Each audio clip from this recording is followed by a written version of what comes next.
is actually one that's rather unfortunate. Rich homie Quan passed away at the age of 33. And his untimely death has caused a lot of reaction and also grief and sorrow in the rap community. We will reflect on his life, his legacy. We'll talk about some of the circumstances that are now confirmed around his death and how does this affect everybody going forward. Definitely want to send some condolences to his family first and foremost.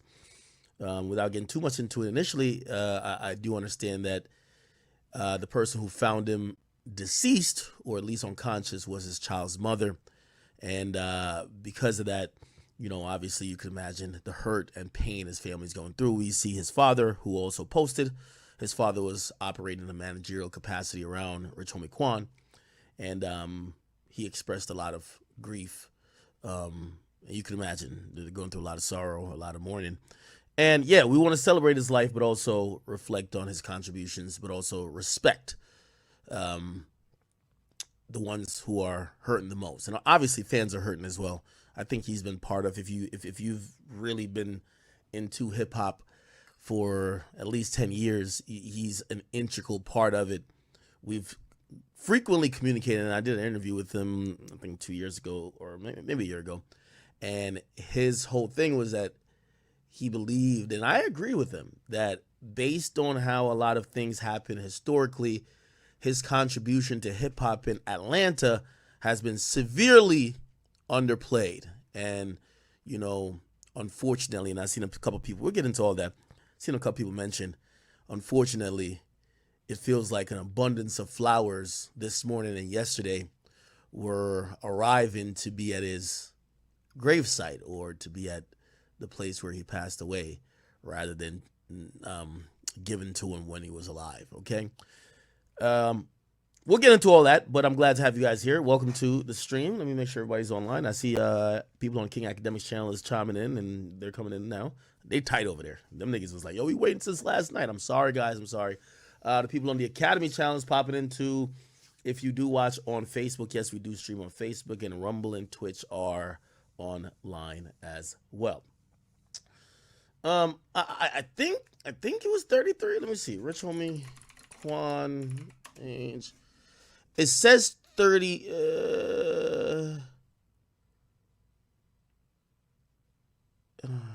When was his birthday? Rich homie Quan date of birth. Yeah, he probably was 34. No. He's. Oh yeah, he's 34. If he's in 89, October 4th, yeah, 34. Why did People Magazine say 33? I think it's People Magazine. One of them said Rich homie Quan. One of these outlets. Yeah, 11 Alive said 33. Doesn't matter either way. Fox Atlanta 5 said 33. New York Times said 34. TMZ says 34. Yeah, heavy topic. I'm going to be honest with you. Like, I seen a couple people hit me and they're like, yo, do one of those old school videos you used to do. By the way, I did dozens of videos about Rich homie Quan, right? That's when I was just doing these voiceovers, like pretty much like news updates, kind of like 5 to 7 minute clips. And I know a lot of people are like, yo, you gotta do another one. I love the nostalgia, and I, of course, maybe under certain circumstances, I would do a particular video like that. But I don't know. Every time I have to cover a rapper's death, despite how much you know them, and yeah, me and him have talked privately, and of course we did an interview when we met, but this rap shit is like kind of a fraternity. And, remove all the selfishness out of there. I think anytime you see or hear about someone die, you think about your own mortality, but it is kind of like it's like a family, whether you fuck with the person or not, despite there's rappers that I don't get along with, but like they're still part of the family. That might be the family member you see and you want to squabble with at the family cookout, but still in this community of rappers. And also, even if you're a fan, like, you grew up on these guys, right? You grew up on these guys. You feel like you know them, right? You've probably spent your money going to their concerts, going to support them at clubs, buying their CDs. When you do lose a rapper, for me, that wasn't never the fun. It was always really hard for me to do videos because I feel like I was doing like a eulogy, like doing a vocal obituary of a rapper's life by doing those news stories. So, this is a little bit easier because I get to this kind of like just not just do a script because becomes a little bit cold. Hey, he was this old when he died. This is how he died. And you get to the end and you be like, hey, make sure you guys go check out some songs of his and keep his legacy alive. This we could get a little bit more into everything. Anyway, just welcome to all you guys. I hope you guys have been good. I've been good. I was really thinking recently. I was like, they say death comes in threes. And I feel like, who did we lose recently? I feel like we lost another rapper not too long ago. We went through like a good 6 months without hearing about a rapper of any notoriety dying. And then I felt like recently, who am I thinking of? Who am I thinking of, Chad? I feel like I'm thinking of a particular rapper.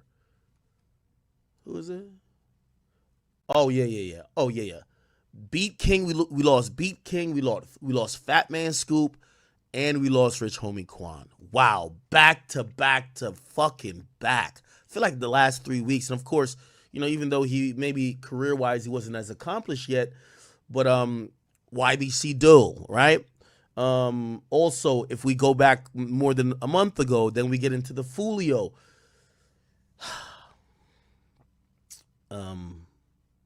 Yeah, it's tough. It's tough.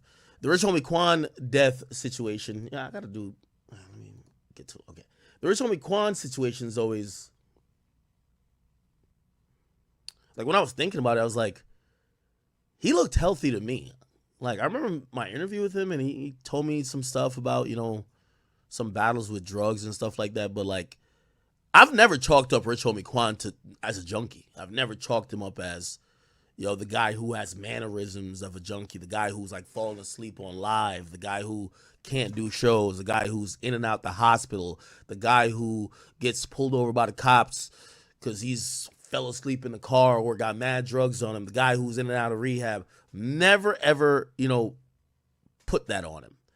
And the unfortunate part of hip hop is that there's many rappers, and by the way, we should mention Enchanted as well, right? Because I think she also died of an overdose. Many rappers do have a vice, and I can't be a hypocrite, right? Like I drink alcohol. Some of these guys pop pills. Some of these guys smoke, and you could try to be like, oh well, listen, my vice is more safer than your vice. You know what I mean? But you just never know. So like, I try not to shame unless I see somebody just overusing or abusing drugs to the point that it's like visibly affecting them. Like without saying names, and this is not the time to throw other people who might be indulging in drug use, recreational or whatever. But there are certain rappers who we hear that they do certain drugs that would be considered hard drugs, and they're pretty functional. They go on world tours when they're ready. They drop albums.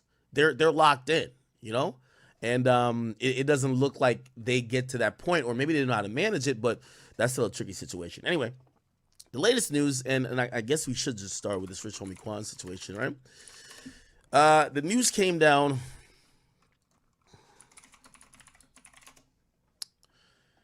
yesterday that Rich Homie Quan was found dead at home.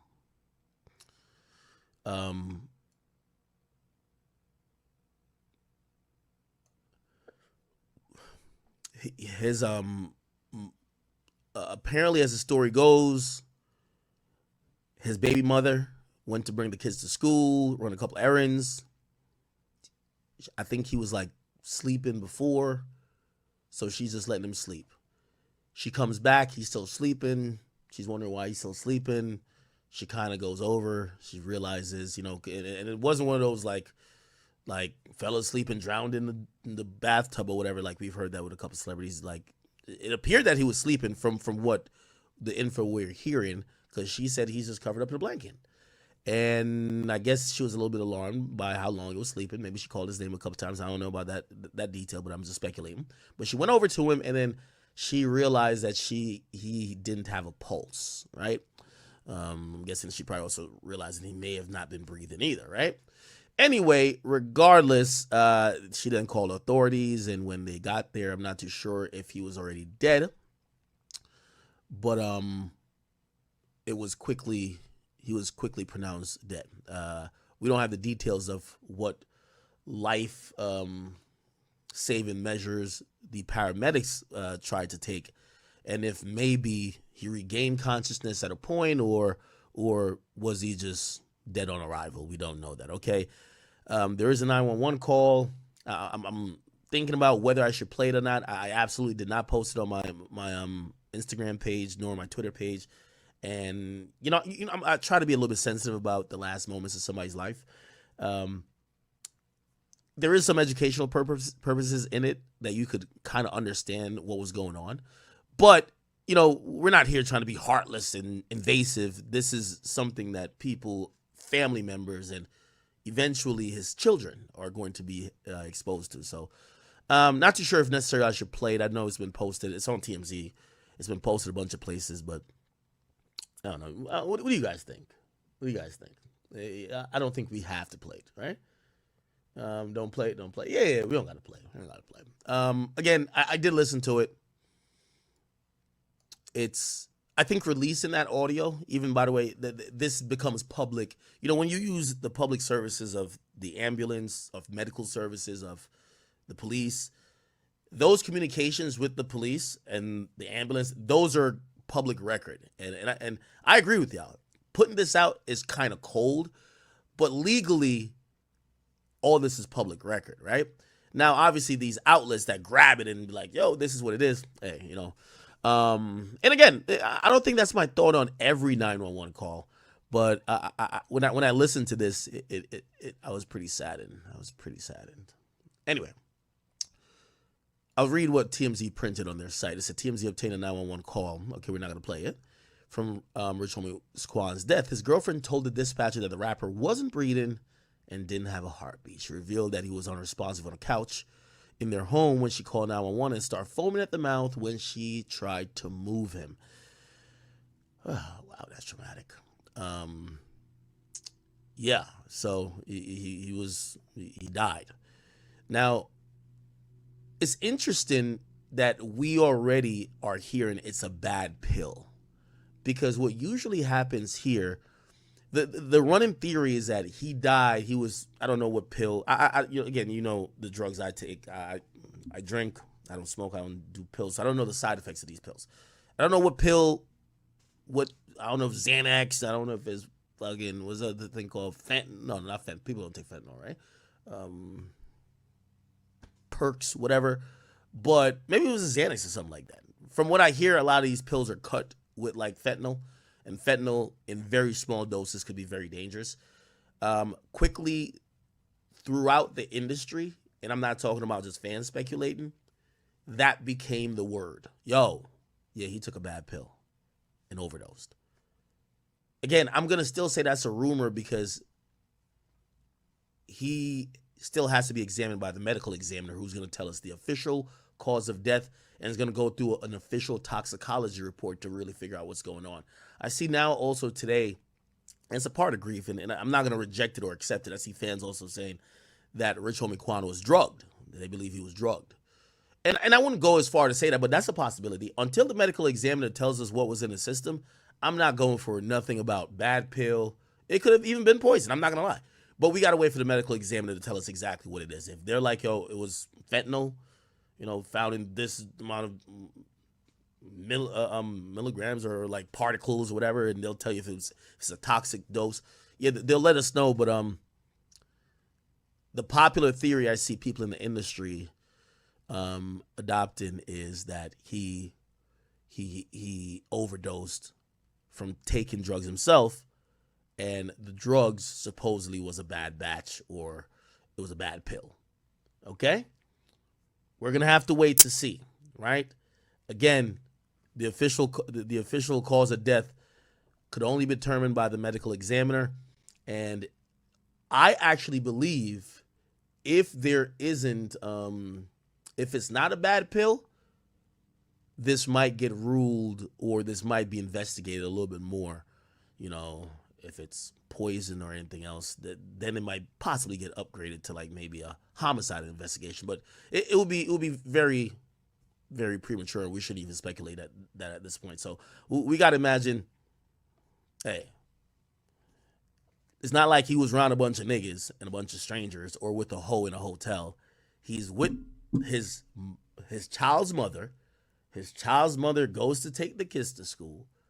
It seems like whatever would have happened just based on that story, he was in a comfortable place, and anything, if it was any type of drug that he ingested, he probably did it willingly. Just going off those details, we don't know, but I think that's a decent running theory at this point. We can't confirm either or anyway until the medical examiner speaks, as I said.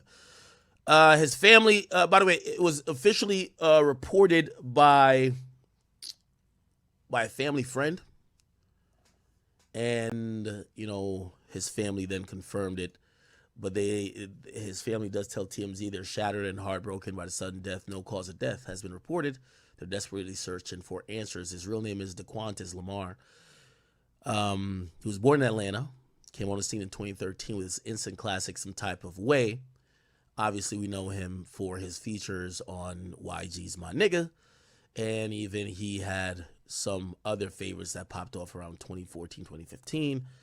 That was his era. Like, if we think about 2014, there's a few rappers that's automatically there. You remember Rich Gang because it was Thugga Thugga Motherfucker and Rich Homie Quan. We all know that, right? That was the era of Fetty Wap. You would get the Shy Glizzies of the world popping up at that time. And I might be maybe a year early, but I think you see the A Boogies as well. That was like, these guys are changing the landscape of music. I will also say that Rich Homie Quan and Young Thug, they helped further and evolve the sound of Atlanta rap. We got to give a lot of credit to the Migos who came before them. Let me say before Rich Homie Quan, pretty much, right? The Migos they kind of burst onto the scene before, and they had like certain type of styles that were very infectious. Rich Homie Quan came with some melodic, like sing-songy but infectious type flow that kind of like worked. And him and Thug, I'm not gonna lie, like shit, I can't even. I'm trying to think of a basketball analogy, to be like, yo, who they were, but they were killing it, absolutely killing it. I'll read what his father said, and we'll get a little bit more into his life and career. His father posted from the Rich Homie Quan management page and said, "Unbearable pain. Lord, please, please, please help me to understand this. To lose my son, my firstborn, my best friend. Lord, please let this be a dream. Y'all pray for me and my family. I feel like I'm crushed into a million pieces." Of course, you got to imagine the hurt and pain his father is going through. And I can't understand comments like that. How you sad and posting to the internet? What? Like, it's as if to say a father could possibly not be sad. Like, no parent wants to bury a son. Of course, like you're crushed, you're broken, right? I send my condolences to his father, obviously. Rich Homie Quan, and mind me a little bit as I try to take you on a journey, contextualize his life, but also highlight and celebrate his importance not only in Atlanta, but also musically along the landscape of just a progression for the youth. Rich Homie Quan, someone that makes a little bit that with news, and we're going to look at other people reacting. I do have to say, man, when I sat down with Rich Homie Quan last year, was it last year or the year before? What I took away from that was that, bro, he was just criminally underrated, and he got a bad shake when it came to music. I'm not going to sit here and accuse anybody of being fake, and we are going to get into some of the reactions by other people in the industry. But Rich Homie Quan was left out there to die. And I rooted for Rich Homie Quan because I like the underdog in every situation, right? If you think about the people I usually champion, they're usually underdogs. They're usually favorites, and then the industry shits on them, and then nobody wants nothing to do with them, and they're still fighting, but they don't got too much to fight with. Those are the people I like. Rich Homie Quan was one of those people. If you think about Rich Homie Quan's career, and Everything I'm saying here isn't to make no one look like the bad guy. No one look like an asshole. No one look like it's a conspiracy. It's just the tail of the tape. And if I do get anything incorrect, it's just based on my understanding, and it's out of no maliciousness. So I would love for anybody to correct me if I'm incorrect on any point I made. Rich Homie Quan's career was going straight up. And if you ask me what stopped, it's not a lack of talent. I think he was one of the most talented people. He was one of the biggest hook makers at that time. Like, he sat and told me, it was like, listen, he said, Mamacita, like, I'm the one who started that. Travis took it and, of course, ran with it. And he wasn't mad about it. He was like, that's good. But that was creation. My nigga. That's not YG. That's Rich Homie Quan song that YG did a brilliant job on it, by the way. I'm not saying this to discredit the other people. I'm saying this to tell you how prolific this guy was. So when we get to like the 2017, 2018 era, and we stop hearing about Rich Homie Quan as much, it's not because he's untalented. That's my point I'm trying to make. I wasn't trying to down Thug or Travis or a lot of these guys. What I'm trying to say is that this guy was a really talented motherfucker. He was from the era where that person who was good with them hooks were good with making them songs that would capture all the clubs and everybody near and far. This is the era of Fetty Wap. What was Fetty Wap good at? Baby, won't you come? Those great hooks. Rich Homie Quan was that guy for Atlanta. There were other great Atlanta artists. I'm not saying he's the only one, but he was the guy. We all remember this. What I believe happened to Rich Homie Quan's career is something that is so unfortunate, but out of his control. Rich Homie Quan became a pawn. And I'm not using that word to disrespect him, but his career became a pawn in an ongoing feud between multiple parties in trying to control him as an artist. What happened is, during the Rich Gang era, Birdman started having some influence in Atlanta and wanted to get these two guys underneath Cash Money, Rich Homie Quan, Young Thug. Young Thug was down with it. Rich Homie Quan, not so much. And not really him so much, because he's an artist. But Rich Homie Quan had ties to people, Donovan Thomas, other people, whole thinking it's a game, that made that a little bit hard. Eventually, what happened, a lot of why the split happened with Young Thug. Yes, on the surface, you could be like, yeah, well, Rich Homie Quan didn't like Thug calling him Bay and Boo. Of course he didn't like that shit. But that's not really why they split. There were politics. The politics happened that Young Thug and Rich Homie Quan could no longer be a duo and could no longer make the music that we loved for 2-3 straight years when they gave us Rich Gang the Tour, Part 1. So what happens is, being loyal, and remember, Rich Homie Quan, not no bitch or nothing like that, but he got street niggas behind him. They're the guys who been pushing everything he got going on. Birdman comes in and wants to take over the situation. He's getting some resistance. Thug is 10 toes down for Birdman against anybody, including Wayne if it needs to get there. What ends up happening is that, out of loyalty, Rich Homie Quans steps back from Thug. He would either have to betray the people he was with or realize that this situation was bigger than him and, out of loyalty, just step back. That's exactly what he did. Ironically, also at this time, Travis Scott also is in the mix. And I actually thought for a minute, even when you think about Mamacita, right? We know Rich Gang, clearly, you know, Thug and Rich Homie Quan. But I also, Thug started to build a relationship with Travis Scott at that time. Really interesting relationship. And I thought that these three could have been a three-headed monster. Look what Travis is now. Look what Thug obviously became. Obviously, Free Thug, whatever. But I thought if all three men, as artists, remained on the same boat, I would be hard-pressed to think that Rich Homie Quan isn't mentioned in the same breath in 2024 if they all were just at least as Thug. I'm not saying it was going to be Travis. Again, if I start losing some facts as I'm making everything I'm saying, please correct me. And if there's anybody from Atlanta who knows a little bit more, because I feel like I've talked to enough people that I kind of know the ins and outs a bit, please educate me. So Rich Homie Quan falls back.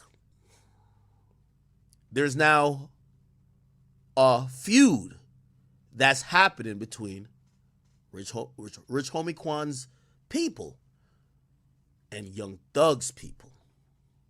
Rich Homie Quan can't make no music with Thug. Young Thug and his people pretty strong in Atlanta.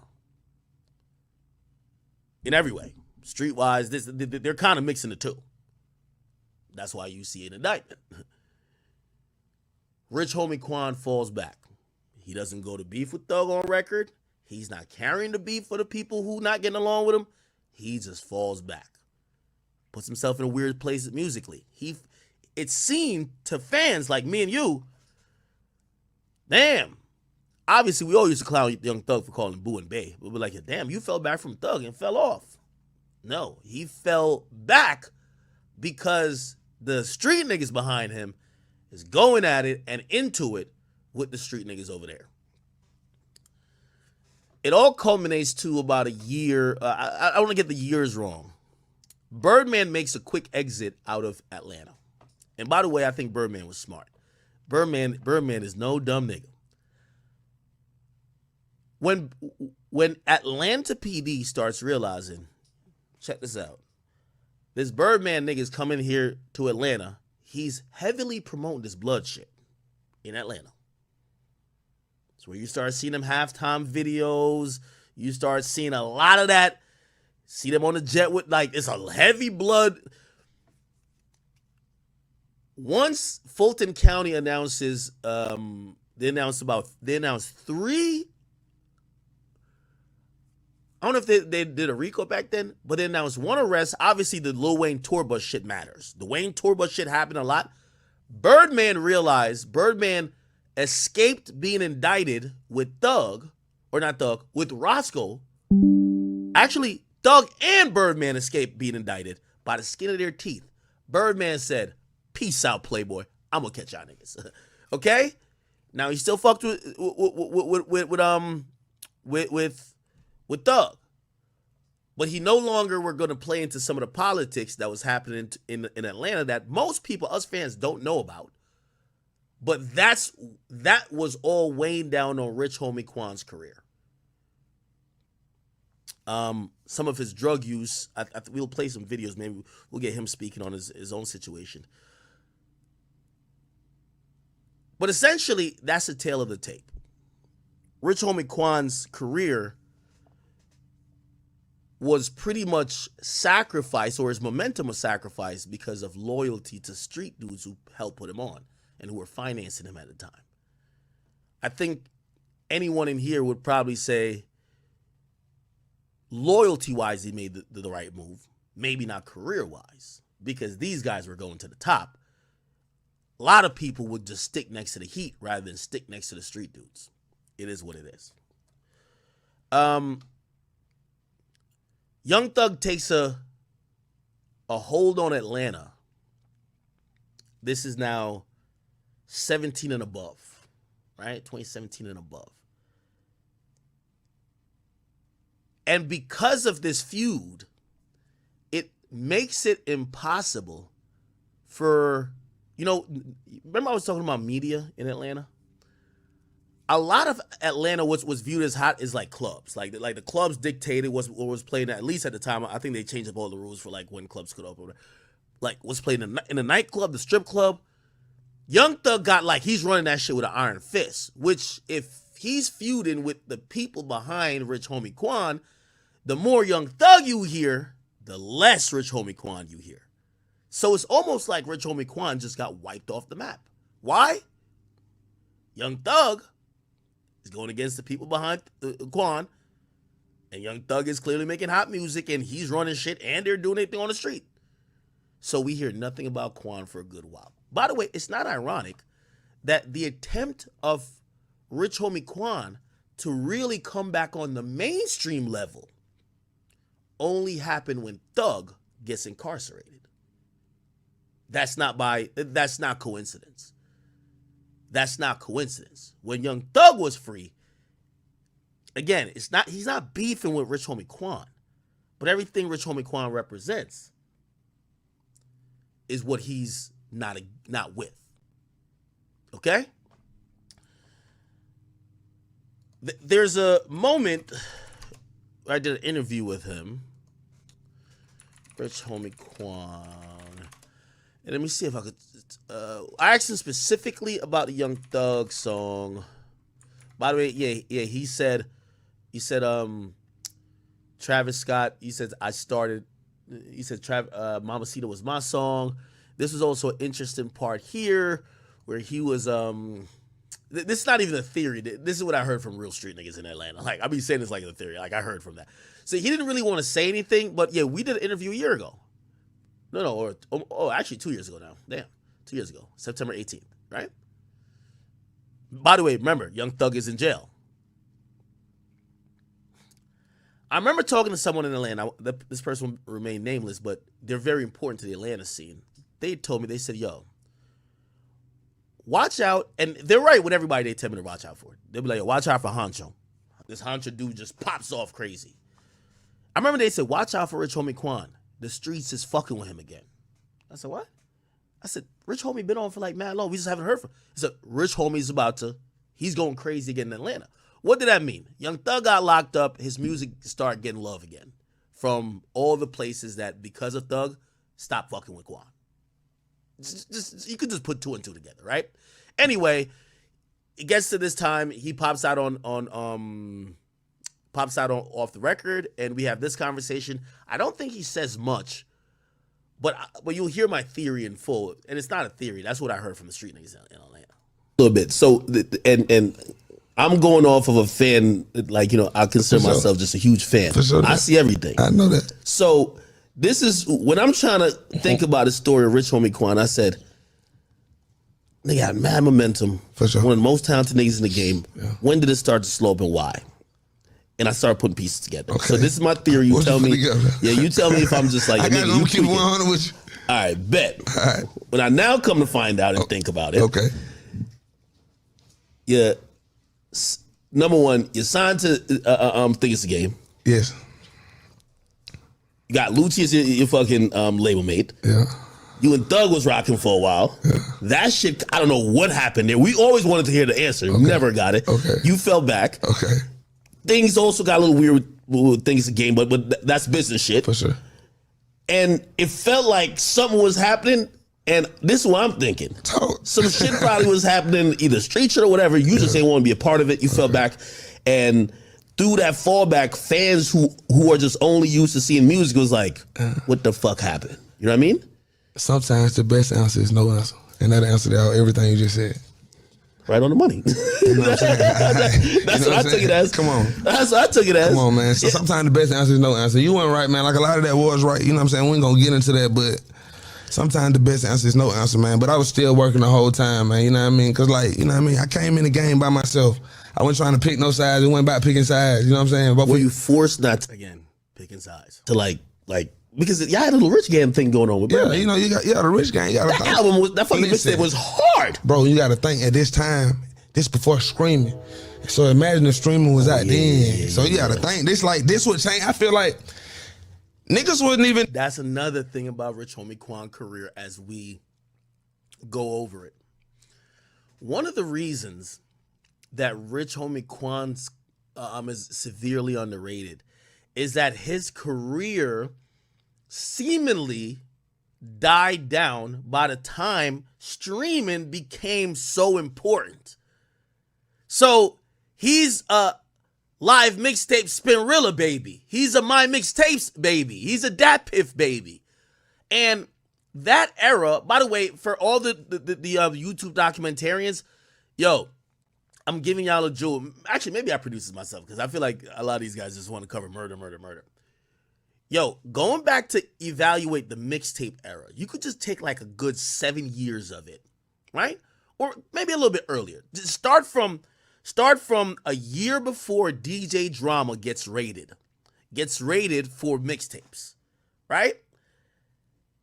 The mixtape era and those artists, you got to realize it's a reason why Days Before the Rodeo, which by the way just sold a 350 or 61,000 copies. It's not a new project. It was dropped 10 years ago. Remember what I'm telling you? So before about 2016, everything is pre-real streaming era. We're in the mixtape era right then. But the mixtape eras are these sites that people are going crazy on now, or like the feds have all fucked up. Whether it's Audio Mac, Dat Piff, or Spinrilla, like those were the places where, like, if y'all were a Meek Mill fan back then, I remember niggas, the barometer of Meek Mill being lit was Meek Mill's mixtape did 1 million in a day, or something like that. Like it did 1 million in a day on like, was it Dat Piff? Niggas was talking about that like it was platinum. You get what I'm saying? The Wayne mixtapes, of course. Yo, if someone does a real good documentary of that, and you have to do it right, because this is, you see, you gotta know music business. During that time, if you equate what these sites were making in terms of money, how they were getting around record contracts and getting free music, how they were also violating other people, because sometimes people would rap over other people's beats, how how that affected the music business, because the music business started to take advantage of artists as well, because they're like, oh, y'all doing these things called mixtapes? All right, cool. We get to determine when you drop an album. So we don't care if you drop it on that site or not. You might give us a project and be like, no, this is going to be a mixtape. This doesn't count. When you analyze from top down, from the labels crying to the feds locking up DJ Drama, sites changing how they were putting out music, right? Now, obviously, the reason why the DJ Drama thing happened, I think they were printing up shit and selling it without like either a barcode or without like a sticker or something like that. The whole for promotional use only era, like there's mad little things that if you really go and like parse through, you're gonna find a lot of these superstars, and I'm gonna call them superstars of the mixtape era, that these days we probably take for granted. Now, granted, people that are like, there's artists who lived through this era that are, like Thug was in this era too. Thug used to drop 1 million mixtapes, but Thug later had a lot of success in the DSP era, and because of that, we don't look at him as only a guy who succeeded here. Rich Homie Quan is a Mount Rushmore nigga of that era. So if we're going from, let's go from 2011 to 2016. 2011 to 2016? Yeah. You get what I'm saying? Oh, somebody said that won't get too many views. Well, I mean, somebody like me would watch it because, like, I love music business shit. Like, I'm like, let me tell you this.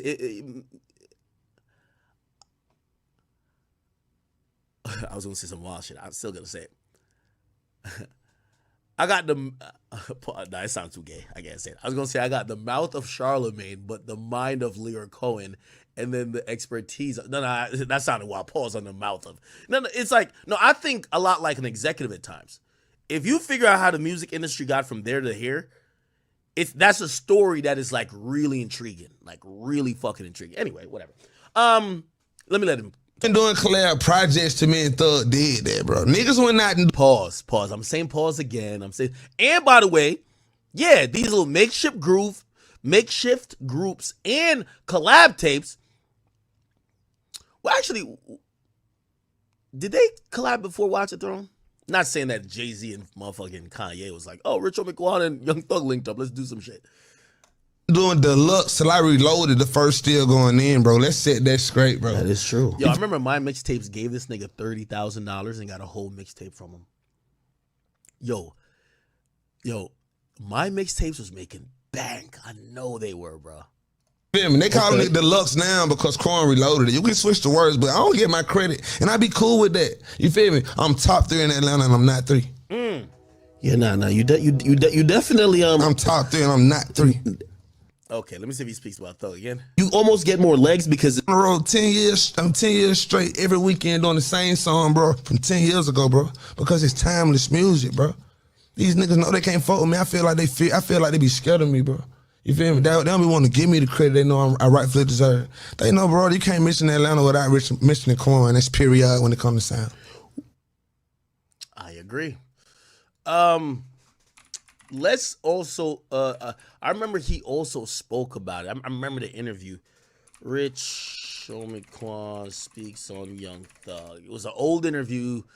I could just scroll, and whenever I see the fucking thing, I'm gonna be like, oh, that's the interview. It was old. It was in a radio station. It was at some radio station. That's when niggas like had to go to like, not even just a Breakfast Club. They were going to like random radio stations to do interviews type shit. Could I interview? It's an interview. Let me see. No. It's in a radio station. I guarantee. And I remember like what I got from that is kind of like he was creeped out. Like not creeped out, but not like he's scared of them. But you could tell like, bro, it was bigger than what he could even lead on to why he just wasn't, why you didn't see him with Thug no more. Radio station. It was a radio station interview. Can I find the fucking interview? I remember that bit. I remember it so well. But I'm like an elephant when it comes to interviews and hip hop related shit. Okay, I think it's a 2015 interview. Let me just go there.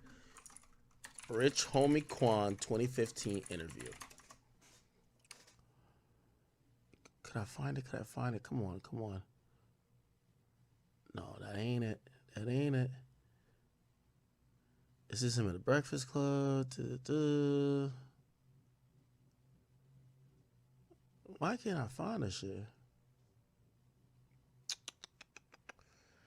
Yes, give me like about 30 more seconds. If I can't find it, I'll just search for something else. This is 9 years ago. Maybe this was what it was. Yeah, I think it was on Hot 107.9. Maybe it was that. To the writing game, man. Let me have so many songs. So I put 110% in everything I do, and I'm definitely getting it back out of it, though. I can definitely be that. I mean, how do you feel being the first independent artist to go to the top of... Nah. That ain't it. Nigga, I just remember this shit. All right, let me just put it.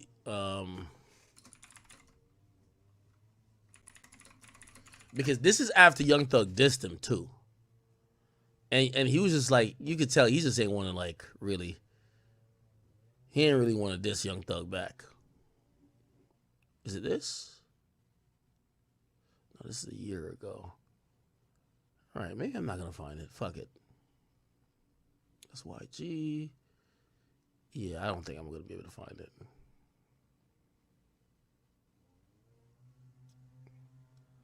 Yeah, I don't think I'm going to be able to find it.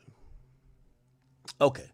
Regardless, if we go back to that time, I feel like it's a criminally unspoken story. And I think this is what goes into the whole thing about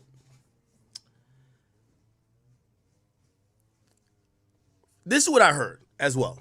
I heard a lot of when Thug becomes the poppin' nigga now, right? Remember, Thug beefing with the niggas behind Rich Homie Quan. A lot of artists in Atlanta who are now popping, right? So think about 18, 19, 20. Whatever rap artist in Atlanta popping in 18, 19, 20, because Young Thug is that nigga, none of them fuck with Quan. Not because they hate Quan, but because they fuck with Thug. So this is why it's interesting. There's like a lot of people putting up RP Quan. And a lot of people keep saying the same thing. Like, where were y'all niggas when, like, he he wanted to collab with y'all, yeah, them niggas was chilling. Them niggas realized that Thug, who was a more popular artist, wasn't cool with the people behind Quan, and that they can't fuck with Quan, so they never fuck with him, right? Obviously now Young Thug's locked up. Rich Homie Quan just died. They could throw up an RIP, which that's like what people are like, that's kind of like fucked up. You get what I'm saying? Let me see. All right, let me see what he said on Vlad about the falling out. He's gonna skate around. You know, Vlad gonna act like the feds, but like, let's see what he said. Now, the last time we did an interview, you were down Rich Gang. Yeah. And by the way, yeah, no. Well, I wasn't. Now, seems like not so much. Yeah, it was a 2017 interview. Yeah, because I remember. Yeah, he had short hair in that interview I was looking for. So it was 2017. Well, for one, like, it was just great collaborative music. Like, I was never just Rich Gang. It's just, we were just all solo artists, you know, working on a project together. You know what I mean? I never signed any paperwork. You feel me? I came in, Rich Homie Quan, and that's the way I wanted to live, man. Despite how much good music we did, all that, you know what I mean? I still want to just always do my own thing. You know what I mean? I just didn't never want nobody to feel as if, like, to say, yeah, well, you know, I did this for Quan and, you know, Quan the reason, nah.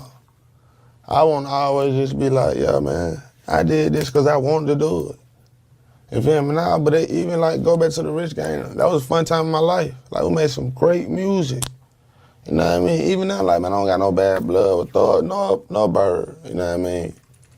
That we're all in a great place in our life, man, and that's what it's about. You know what I mean? At any time, man, we can press play on and do more music. But we were never a group, though. You know what I mean? We just make great because music. you could say what you want about Birdman, but his ear for talent is unparalleled. Yeah, I don't have nothing bad to say about Bird. Like, you know what I mean? My paperwork and everything was good, so like, I always got my money and stuff. You feel me? Like, I don't got nothing to say about Bird. Bird 100. Yeah. Well, last time we talked about how you and Young Thug, y'all kind of grew up together. How did you end up hooking up with Rich Gang? You know, because you official Rich Gang, but how did that whole thing come together?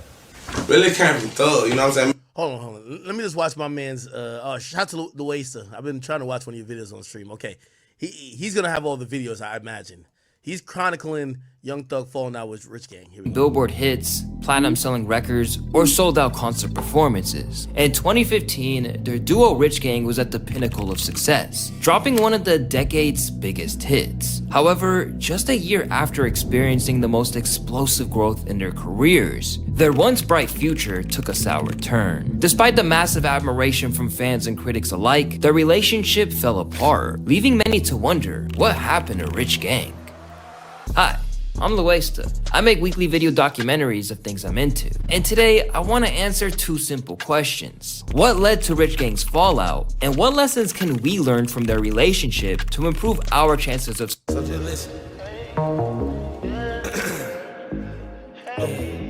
what really happened between them? It all started in the summer of 2014. At the time, Young Thug was nowhere near the big superstar rapper that he's known for today. He was just an up-and-coming rapper out of Atlanta, known for his unique and kinda odd vocal delivery, which he showcased on hit songs such as Danny Glover and Stoner. Fans gravitated towards his sound as it was something fresh and unique that absolutely nobody was familiar with at the time. I remember that this was the first song I heard from Young Thug, and how marvelous I was to hear something so innovative in rap. Summer 2014, every high school party played this. That was my best summer, never forget it. It only makes sense to know that he was previously mentored by another ATL native and legend in his own right, Gucci Mane, who helped propel his career early on and prepped him up for the success he was soon about to see. And when he came, I told him, I said, listen, I'm gonna sign you. I said, I'm just gonna give you a shot. I said, I don't care if you can rap or not. I know you can hustle, so we're gonna just hustle the music. I'm gonna work with you. However, when Gucci Mane was sentenced to jail in September of 2013, Somebody said this in my old videos. Okay, I look for it. Young Thug was left with no choice but to have to navigate the difficulties of trying to become a mainstream artist on his own. That's when Young Thug started to look for a new label that could help take his career to the next level. Luckily, another hip-hop legend and visionary, Birdman, stepped into the picture and came to the rescue. For those who don't know, Birdman is the CEO of Cash Money Records, which played a major role in bringing up some of the biggest rappers of all time, including Lil Wayne, Nicki Minaj, and even your boy Drizzy Drake. But in the summer of 2014, most of the label's biggest artists had moved on to pursue other opportunities, and Birdman was attempting to create another huge star. He started off by forming a group named Rich Gang, which consisted of various artists from his record label. However, all he had was a handful of artists who, honestly, nobody cared about. So when Birdman learned that Young Thug was no longer under Gucci Mane's wing, he saw the opportunity and reached out to Thug, hoping to sign him to his record label. The two immediately hit it off and began working on a project they were hoping to release that same year. In Birdman's words, I wouldn't do nothing but bless him in every way possible. I'm gonna do everything within my power. Hey, I ain't gonna lie. You know what I always heard, man? Niggas told me Birdman fucked up Atlanta, nigga. They said Birdman came there and brought all that blood shit, all that extra blooded out shit. They said Birdman was, let me not say brought it, but like they said he was encouraging that shit, nigga. And Thug was a hothead, so Thug is like, fuck it, I'm with that shit. You feel me? Y'all knows when Birdman exited Atlanta, we ain't hear no double back. Yeah, y'all know that?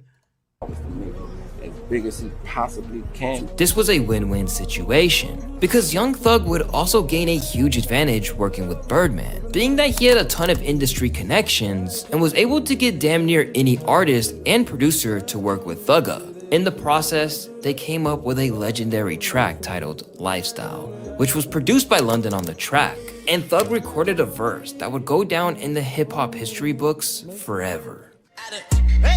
Did a lot of shit just to live this here lifestyle. After Birdman heard the record, he knew that it could be a hit, but it needed one more thing, a feature from another artist, and Birdman had one specific artist in mind. Y'all put together Lifestyle. Were you guys all in the studio together? Nope. Birdman played it for me. It was my first time being in, that was like my first time kicking over Bird. He came to one of my shows in Miami. You know, after the show, we left, and I went to the studio with Bird, and Lifestyle was the first one he played for me. And I told him, I said, pull my verse up ASAP. I did my verse in like 20 minutes.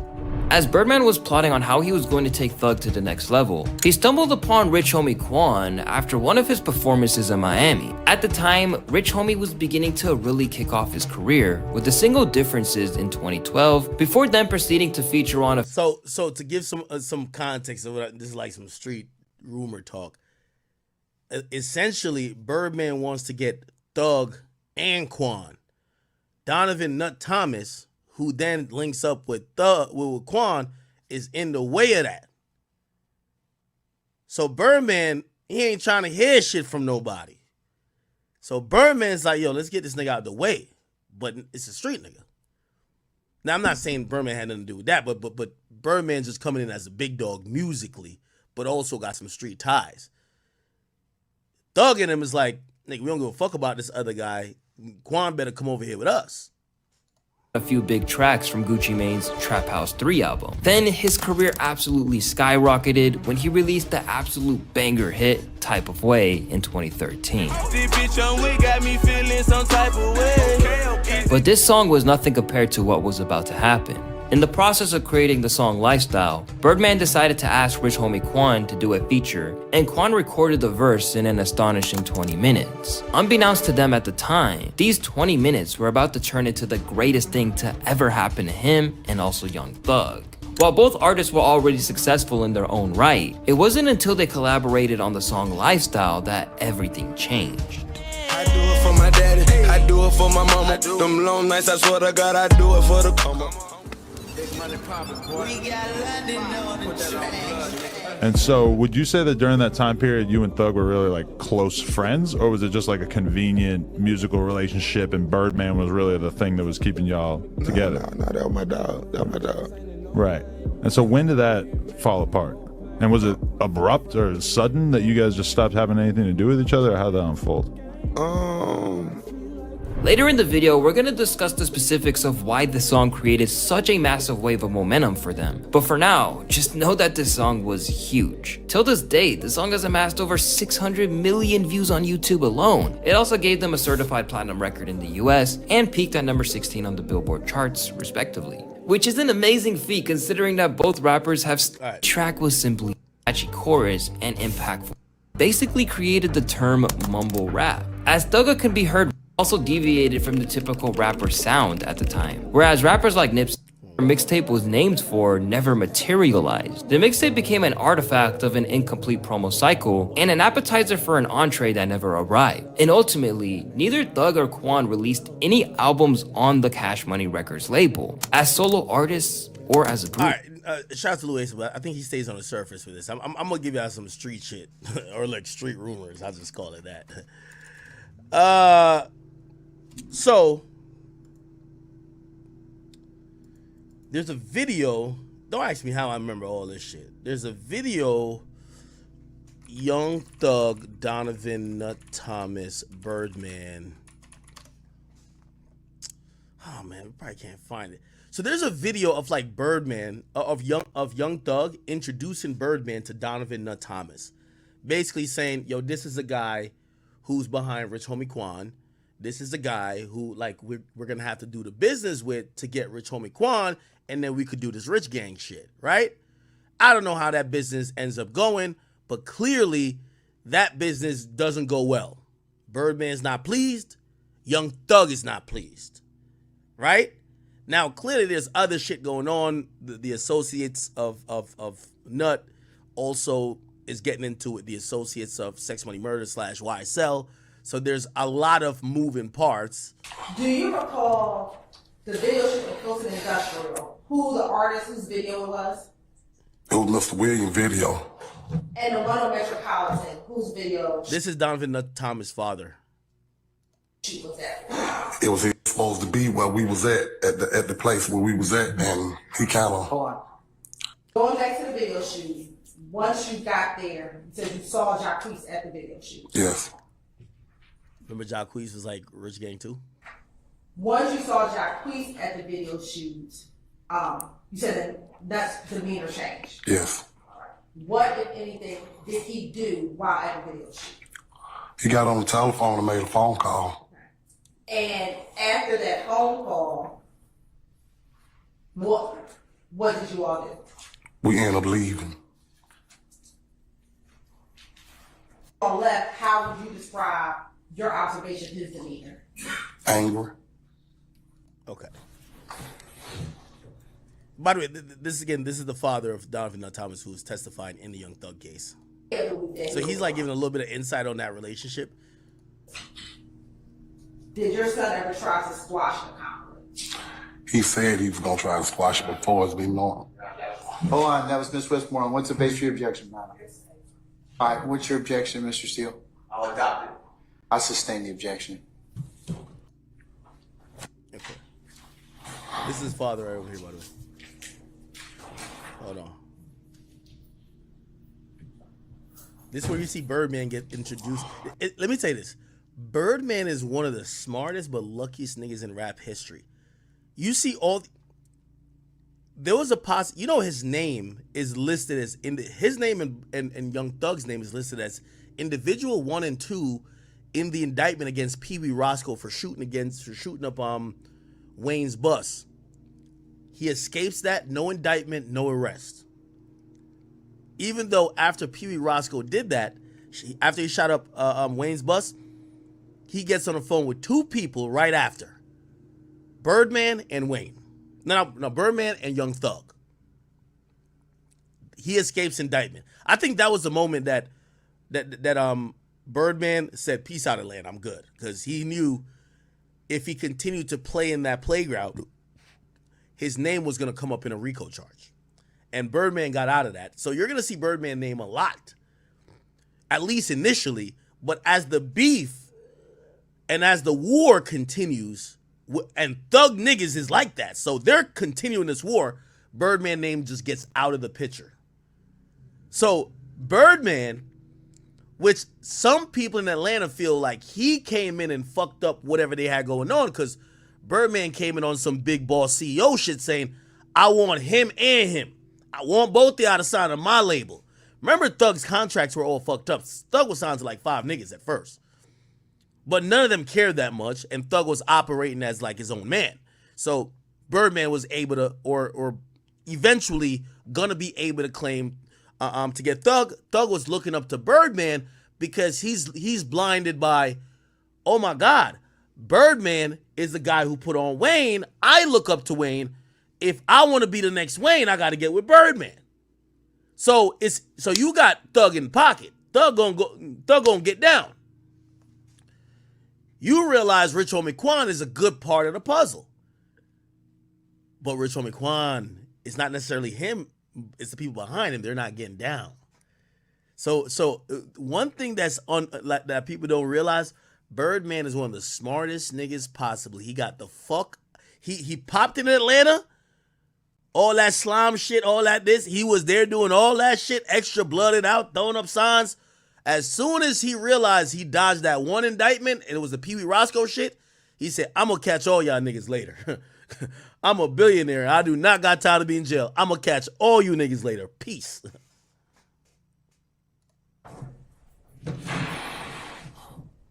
So, look. Now, sitting here, do you know why that picture was posted to your son's page in January 2nd of 2015?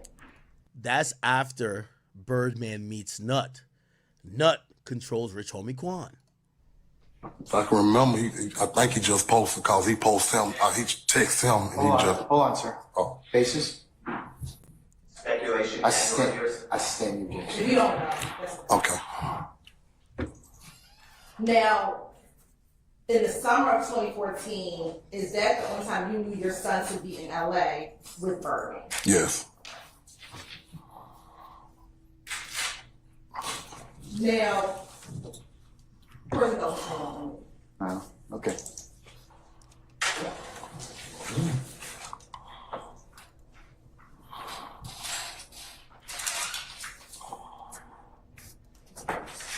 Okay, let me skip through this. Okay, they have him in the sidebar. Here we go. Now, leading up to January 10th, 2015, did you have any knowledge of your son being concerned for his safety leading up to January 10th of 2015? No. I will rule the objection. Did you observe your son acting in a manner that he had concern for his safety? No, not for his safety. I will rule the objection. As Mr. Sharp. Now, when it's specifically taken to January 10th, 2015, did you speak with Donovan that day? Yes. Did you all have plans for the day? Yes. I think that's the day he died. Watched the playoff football game that evening.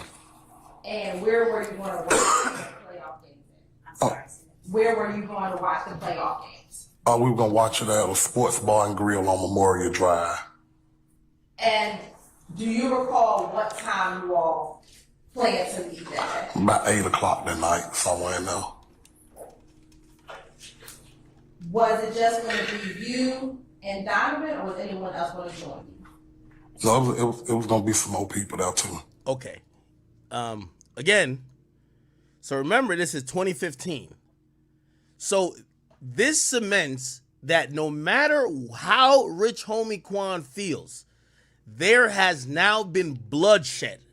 So January 10th, 2015, remember, Donovan Nut Thomas meets Birdman 2014. I guess they're trying to do some business. By the way, I'm no implicating Birdman in nothing. Birdman was just trying to get a musical group out of Atlanta. There's other things going on, but that doesn't work. Rich Homie Quan and Thug, they're kind of on opposite sides because Thug's people ain't really, and Thug ain't jacking what's going on with that. Also, there was supposed either some run-ins or some disrespect. Then on the 10th of January, 2015, and think about that with Rich Homie Quan's career. Donovan Nut Thomas gets killed, which means no more can Rich Homie Quan be around Thug. That music shit is over now. Somebody just died. You get what I'm saying? Birdman has nothing to do with this. Like, Birdman has literally nothing to do with this. I'm trying to tell you how there was a moment. Young Thug, this is a Young Thug thing, not a Birdman thing. Young Thug had a decent relationship with Donovan Nut Thomas. He introduced Donovan Nut Thomas, the guy who ran all the business for Rich Homie Quan, to Birdman on a yacht the year before. So think about it. If the state is saying Young Thug killed, or Young Thug is responsible for Donovan Nut Thomas being killed, something went down in the span of a year that made everything go from cordial to kill that nigga, if the state is right. We don't know Young Thug to do anything. And by the way, I'm saying this categorically, Birdman has nothing to do with this. He would have been indicted. Okay?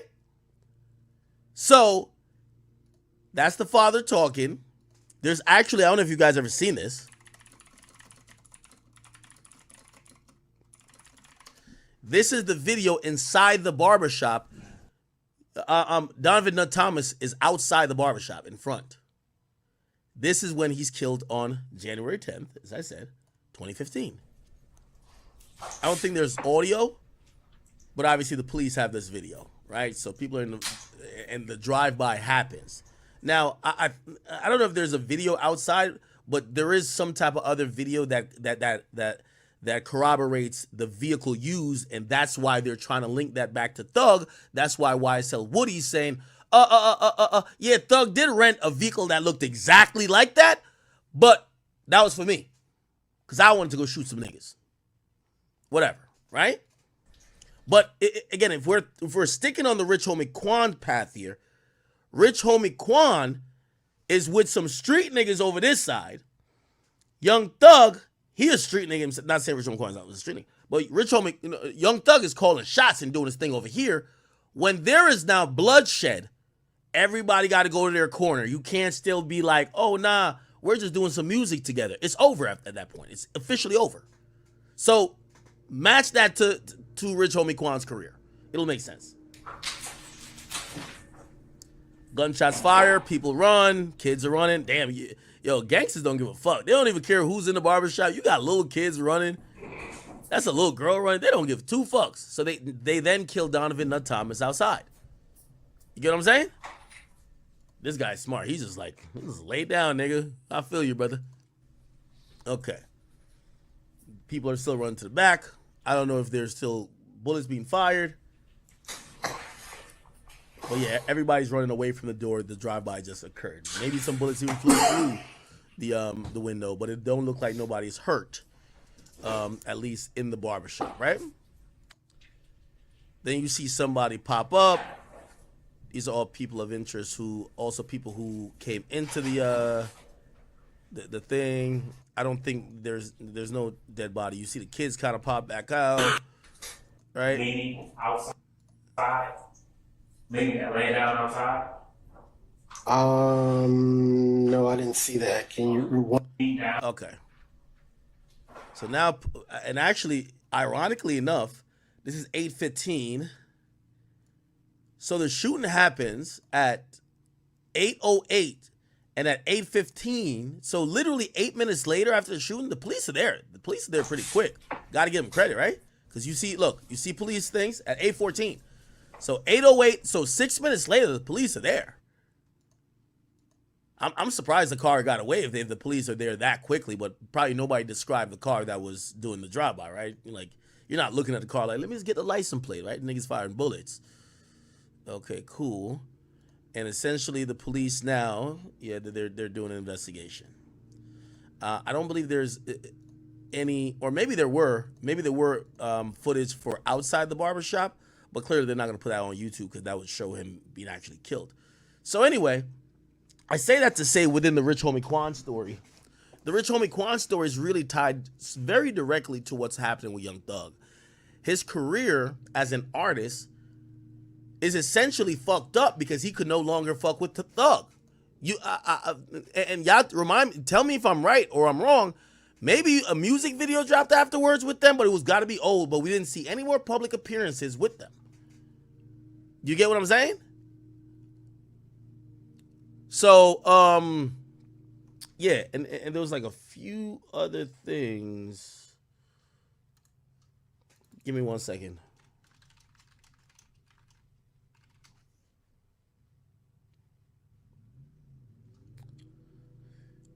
Okay. Now I'm gonna play this. I'm gonna play an end of sentence video, which is a shouts my boy 1090 Jake, but it has one of the videos I want to. Man, what's up, everybody? Now I'm playing this because this has the video that I don't know who recorded, but it was Young Thug talking to a detective. And again, Rich Homie Quan kept it street. He never told fans why he didn't really fuck with Thug. He just made it seem like, oh yeah, it's because of the gay stuff. I'm not into that. It was never because of the gay stuff, right? Like, you know, everybody in Atlanta knew Young Thug was trolling with all the gay shit, and they knew he was a gangster. Rich Homie Quan, rather than run to the net and explain to the fans, yo, this nigga homies killed my man, allegedly. He didn't say it. Obviously, Rich Homie Quan didn't say that. He just kind of fell back and just acted like, oh, no, I'm a solo artist. He kept it really street, because I would have been squealing like a motherfucker, right? Then a video comes out later of him talking to the police. As the police, remember the police was trying to solve Donovan Nut Thomas's murder for a long time. Because what happened after Donovan Nut Thomas gets killed, mad shooting start happening. And you have to realize some of the street niggas, remember, Rich Homie Quan was signed to Think It's a Game Entertainment, which was headed up by Fly, which was the CEO. They had their issues afterwards, but who was his label mate? YFN Lucci. Now the Inglewood, was it Inglewood Family Bloods or whatever, those Inglewood Mafia people, right? Or Inglewood family people, that's Rich Homie Quan's gang, which by the way, they got indicted later. After Donovan Nut Thomas gets killed, I'm gonna assume it's probably because he was one of the business people working with that group. He was putting money in their pockets, this and third. Mad shootings happen. I think the police even say like dozens of shootings happen, and they realize to properly investigate those shootings, they got to go to the origin. And the origin is Donovan Nut Thomas dying. They arrested people for doing the Donovan Nut Thomas murder, but they arrested the wrong people at first.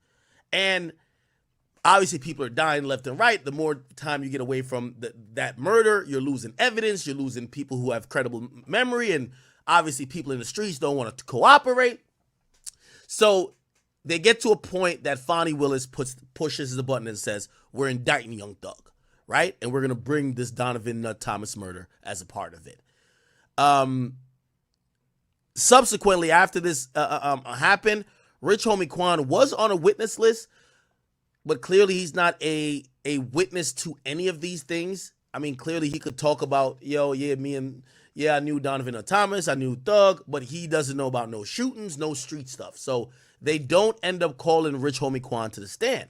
However, there is a video that leaks of Rich Homie Quan talking to a detective. And he's basically like, let me just play this. Welcome back to another episode of EOS. It's 1090 Jake, man. I'm rocking with y'all. Y'all rock. Now, I kind of say this to say, and I know, y'all Young Thug fans gonna get on my ass and think I'm anti-Thug. I'm not. Young Thug fucked up a lot of shit in Atlanta because we get it. He was a super tough nigga, but he started doing all the super tough shit. You know what I mean? Like once you start making money, niggas usually stop doing the bullshit. Atlanta got so hot and the people around him start being looked at by the police so much, they had to pick him up. Do you get what I'm saying? Like there's a lot of niggas who they used to do hood shit, get super rich, get to superstar level, and leave. Right? I think that's where Durk is. Durk is left. Durk has realized after his last album run, he's had pop level success. Why still keep stoking the fire in Chicago? You get what I mean? He's left. Young Thug just stayed. You gotta remember, in 2015, they locked up, like, they went in Young Thug's house searching for some shit. They found a cell phone. Remember, like, they had to throw out the cell phone? They were always investigating Thug for, like, mad, because the streets were talking. They were saying Young Thug was having his cronies, and him and his mans were getting niggas clapped. So the police always wanted to get him, but the police broke some rules too. They went into his house and they didn't have a warrant for something, but they confiscated it and broke into it 2 years later and tried to use it as evidence, and Brian Steele spanked that shit. Yo, whoa, you can't use that. In the original warrant, you didn't say you could take that. Also, for the confiscated items at the time, not only were y'all not investigating what y'all supposedly found on there, the judge had given an order that y'all had to return that. So what the fuck? So again, Young Thug should have knew the police was on his head. Like, you know what I mean? They were on his head, right? Anyway, and by the way, I do think if you go down the Young Thug route, I think Young Thug finally started doing interviews. Young Thug was cleaning it up, honestly. He was cleaning it up, and that's why the indictment also comes down, because Fonnie Willis realizes that he's not going to give them any more easy shit to get him locked up. But he has a trail and a history of allegedly being involved in mad shit. So right when he's cleaning it up, they said, all right, since you're not going to keep doing dirt and give us more information that we could get the craziest case on you possible, let's lock you up now, right? Anyway, here we go. Rocking with me, and for this video, we're going to be speaking on rich homie Quan snitching. At this point, I'm not even surprised. Not only has more paperwork dropped in the YSL case. By the way, this is Donovan Nut Thomas right here too. All right? Look. Snitching.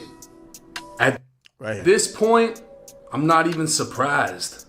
Not only... See? Donovan Nut Thomas is right here. This is him. I don't know what handshake this is. One of y'all gang experts could tell me what handshake this is. He has more paperwork dropped in the YSL case, but an audio recording just dropped of none other than rich homie Quan spitting a whole verse to law enforcement about Young Thug.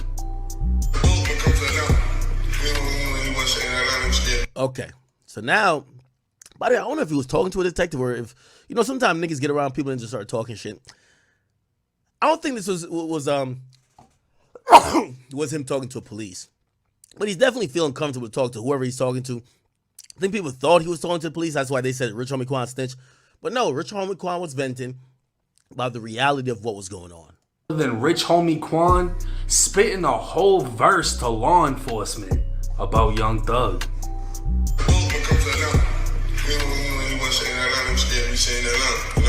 Right. So my hand was on the spot. I saw it. We are show together. I'm like, don't just ask me yourself. Everybody been talking about it. I'm gonna just be a man and answer myself. Right. It's real, man. We just can't prove. So go back to that. He says after that, shit gets hot in Atlanta. Young Thug is moving around, isn't staying in Atlanta. Young Thug basically goes to Miami to let shit cool off. Now, the broke niggas, the YSL Woodies, are still in Atlanta shooting niggas, right? Basically on the behest of, or under the umbrella of YSL or whatever it is. But Young Thug, the boss who got the money to move around and got to make sure if you just clipped, allegedly, one of their head honchos, they want to get one of your head honchos, and guess who it is? It's you, Thug. So he moves around. Rich Homie Quan basically confirms what I was saying. After Nut gets killed, he don't see Thug again because you can't be, this is real street shit now. Y'all can't do fake rap shit no more. He says the first time he runs into him is in Miami. They had a show. And he says, he confronts Thug and says, Thug, I'm going to be a man. And I'm going to just ask, did you have anything to do with him getting killed? Now, I don't even know why I even asked that. Like, it's not like Young Thug would be like, yeah, of course. I told my niggas to kill him. Like, come on, who's going to say that, right? Right. So my hand was on the spot. I saw it. We are show together. I'm like, don't just ask me yourself. Everybody been talking about it. I'm going to just be a man and answer myself. Right.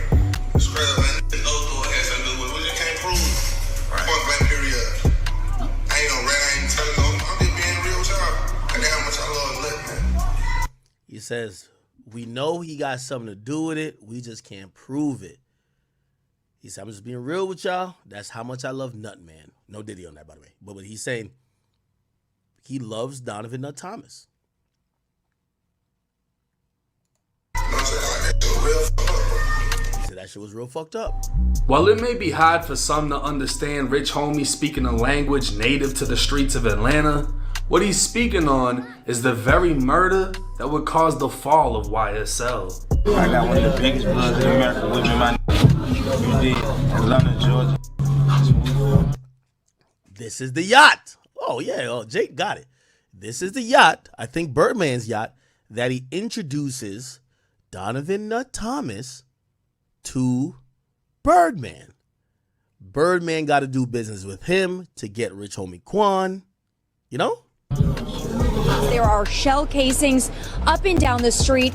Now, I'm told one of the men who was shot, a man in his mid-20s, is in critical condition, but that his status could change for the worse overnight. Rich Homie Quan's former manager, Donovan Thomas, who went by the name Peanut or Big Nut, was a member of the Inglewood family Bloods. His 2015 assassination outside of an Atlanta barbershop would result in a back and forth war between Inglewood family and Sex Money Murder. The majority of the violence will be documented in the YSL indictment. Prosecutors allege Young Thug was in communications with Sex Money Murder leader Kyle Ory, who's currently serving a life sentence in Georgia State Prison. Big Nut was said to have snitched against members of the gang, and prosecutors allege Young Thug orchestrated his death by renting the vehicle YSL members would later use to commit the drive-by that took Nut's life. Now, Chad, if we really think about this, if I'm trying to sign you and you're signed to some other guy, and the other guy, my boss, is trying to talk to him to get you out of your deal that you could be in a group with me, and your boss is not agreeable. Usually what happens in normal business is y'all keep going negotiating back and forth. You offer more money or whatever, more favorable terms. Maybe you could get the deal done. The deal don't get done, so what? You wait till the person is out of a deal. Then you get that person when they're a free agent. Well, not in the streets. The easiest way is kill the nigga. And now he's a free agent, okay? Unfortunately. After the hit, Thug and the alleged shooters would take a trip to Miami to lay low.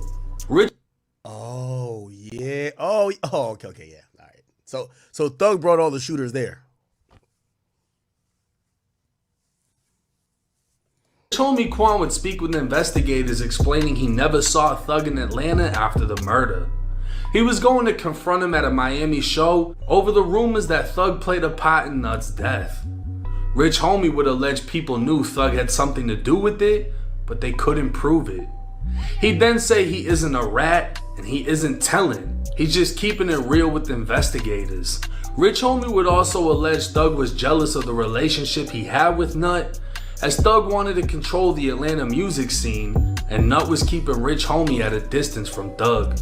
Exactly. That's why when Nut dies, they eventually lock up wrong people for Nut's murder. Young Thug in his mind says, I got away with this. This is if he did. I'm not saying he did. So now Young Thug is heating up even more as an artist. A lot of the street nigga backing and finances behind Rich Homie Quan has dissipated. And every nigga in Atlanta, because you know the streets talk, they know what happened. They see that Young Thug is winning this, really a street feud. All the DJs stopped playing Rich Homie Quan, all the street rappers, because somebody died. It's like, think about, and this is even worse. Like, I know we think about like King Von and, or say Durk and Youngboy, right? Like, a rapper can't really do a song with Youngboy and go right to Durk and do a song, right? And they're two niggas from two different cities. Imagine in the same city, and you're from the same city, you can't keep doing music with Rich Homie Quan if you're going to be cool with Thug. And Rich Homie Quan don't want to keep doing music with you if you're going to be doing music with Quan. So who ends up winning? Thug. This wasn't all Rich Homie would speak on though. 2 pictures of the interview transcripts would make its way to News Made It. Rich Homie would state him and Thug frequented or resided in the same condominium leading up to Nut's death and that they were cool. But after the murder, they drifted apart. 14 minutes into the interview, Rich Homie would speak on his truck being shot up and immediately calling Young Thug, alleging his people were behind it. Yeah, let me see if I can find that. Rich homie Quan statements, news made it. Yeah, they said we could probably find it some way. Where is it at?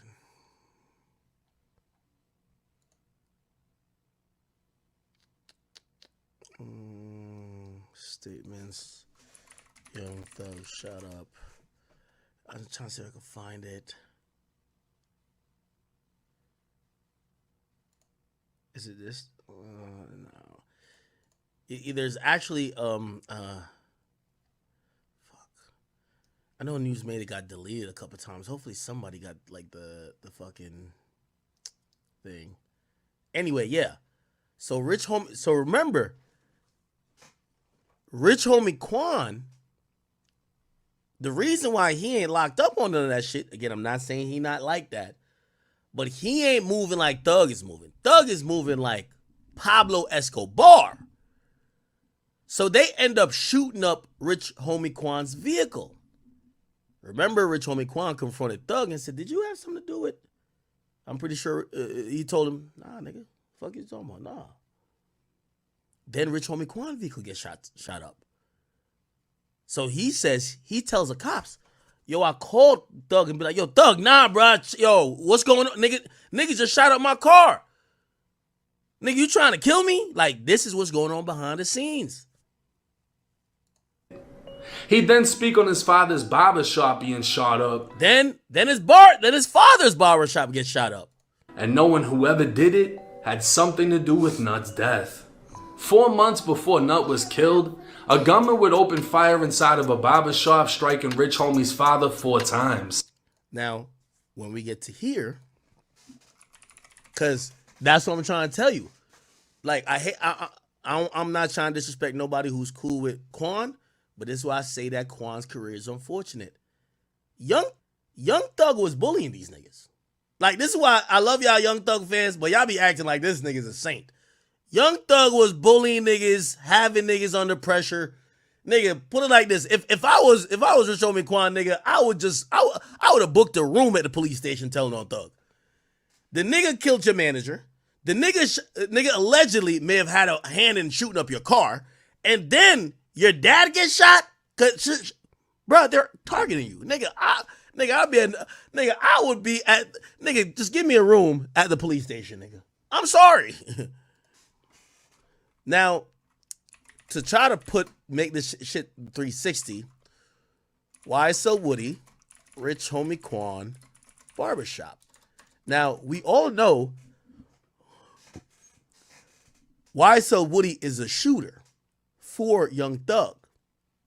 Why is he on the stand? Because after he done did a couple drills for Thug, he feels Thug is throwing him away. Thug don't fuck with him like that. He feels like Thug is acting like he's expendable. Keep in mind, Woody's putting his life on the line. Woody's like a hitman. Yo, if Thug say, yo, I need this done, he not asking why. He's ready with the gun. So when he feels like Thug is not valuing him as such, he starts to feel a way about Thug. He starts to low-key resent Thug. Then almost at a point start to think, man, I'm going to kill that nigga Thug. That's the thing. They always say, the thing about having shooters or your dogs, when you stop, that's why I said, a nigga's only as loyal as his last meal. If you ain't feed him last, expect no loyalty. Young Thug got a nigga like Woody who will kill a nigga for him. At some point, Woody starts thinking Young Thug is taking him for granted, doing too much, putting his life in danger and his freedom, and he's not feeling valued. You feel what I'm saying? Anyway, he tells on Thug in a bunch of interrogation footages. So he tells on Thug. Thug gets indicted. Now, because Woody want to be a gangster snitch, he switches up his story and he says, oh, I was just lying then. Here's the thing about everybody who keep praising Woody. Y'all hear me explain it, right? I'm not in Atlanta. You think these people are that confused? No, nigga, you still want to be in the streets. That's why you're acting like You got immunity. You still want to be in the streets. That's why you're acting like the shit you told investigators weren't true. Back then when you were talking to investigators, you never in a million years thought they was going to be played in open court, and you didn't think it would be this viral. So here it goes. So now he's trying to cap about the Rich Homie Quan father shooting. Basically, by the way, Young Thug isn't, like, they don't have the things to link Young Thug to Rich Homie Quan's car getting shot up. They not interrogated, they questioned Rich Homie Quan. This is why I keep saying Rich Homie Quan ain't no bitch, he ain't no nothing. Because I would have made sure Young Thug would have been on death row. That nigga would have been getting a needle today with me with a smile on my face behind that glass window. Rich Homie Quan, he won't even tell the fans, like, bro, why y'all keep asking me about Thug? I think this fuck nigga trying to get me killed and he got my dad's barbershop shot at. He don't even say that. He's keeping it gangster. He's keeping it in the streets. Me, I wouldn't keep it in the streets. We keep it in the courtroom and the precinct at that point. Okay? So he's Rich Homie Quan. That's why I say you can't say Rich Homie Quan no bitch. Because he's saying he's literally keeping it in the streets, right? Now, police go to Rich Homie Quan. Bro, you're a victim. They shot up your car. Who you think may have did it? They can't get Rich Homie Quan on any signed affidavit that would put Thug in the crosshairs. Like, they did record a conversation, but it's just seen as an interview. It's not a signed affidavit, right? If he signs an affidavit, that's him snitching, right? This is him talking to the cops, probably like, yo, man, y'all niggas do y'all job, man, but y'all niggas know what's up the streets talking. You know that nigga, you know who did it. Like, that's what he's saying in that leaked video, right? He's like, bro, y'all do y'all job. Like, but niggas know who did it, but y'all got to go prove it. But he wouldn't give them a statement. That would be a signed affidavit. You would see his signature at the end of it, which we don't have. We just have a list of we have an interview that supposedly was taped, right? Which the police is saying, I had this conversation. This is good for probable cause, but we can't use this up to a certain point because the witness himself, who was alive at that time, Rich Homie Quan, ain't attesting to this, which that's when Rich Homie Quan would have been used in this goddamn trial. Because if he had signed that statement, now you got to come in court and say it. Okay, anyway. So now, in the RICO case against Young Thug, they don't include a lot of the things that it's rumored or in the streets they've been saying that Young Thug try to get done to Rich Homie Quan, right? And this is why, you know, the new gangster snitch right here, who's now trying to like switch up his words, basically then says, I'm gonna throw a monkey wrench in the state's case by acting like I'm the one who did the Rich Homie Quan shooting, but it was for another situation over some guy named Threat. Here we go. You were asked by investigator Dennis about the shooting of Rich Homie Quan's father's barbershop, correct? You said when? January 28th, 2015, during the interviews that we've been talking about. All right. Okay. The interviews that you've said you lied in, right? Uh-huh. Okay. Your Honor, I'm going to ask to publish DS-22A, which is States 378 Yankee Bravo. And the time is 7:24:00 to 7:27:30. All right. So I think they're going back to the interview, I believe.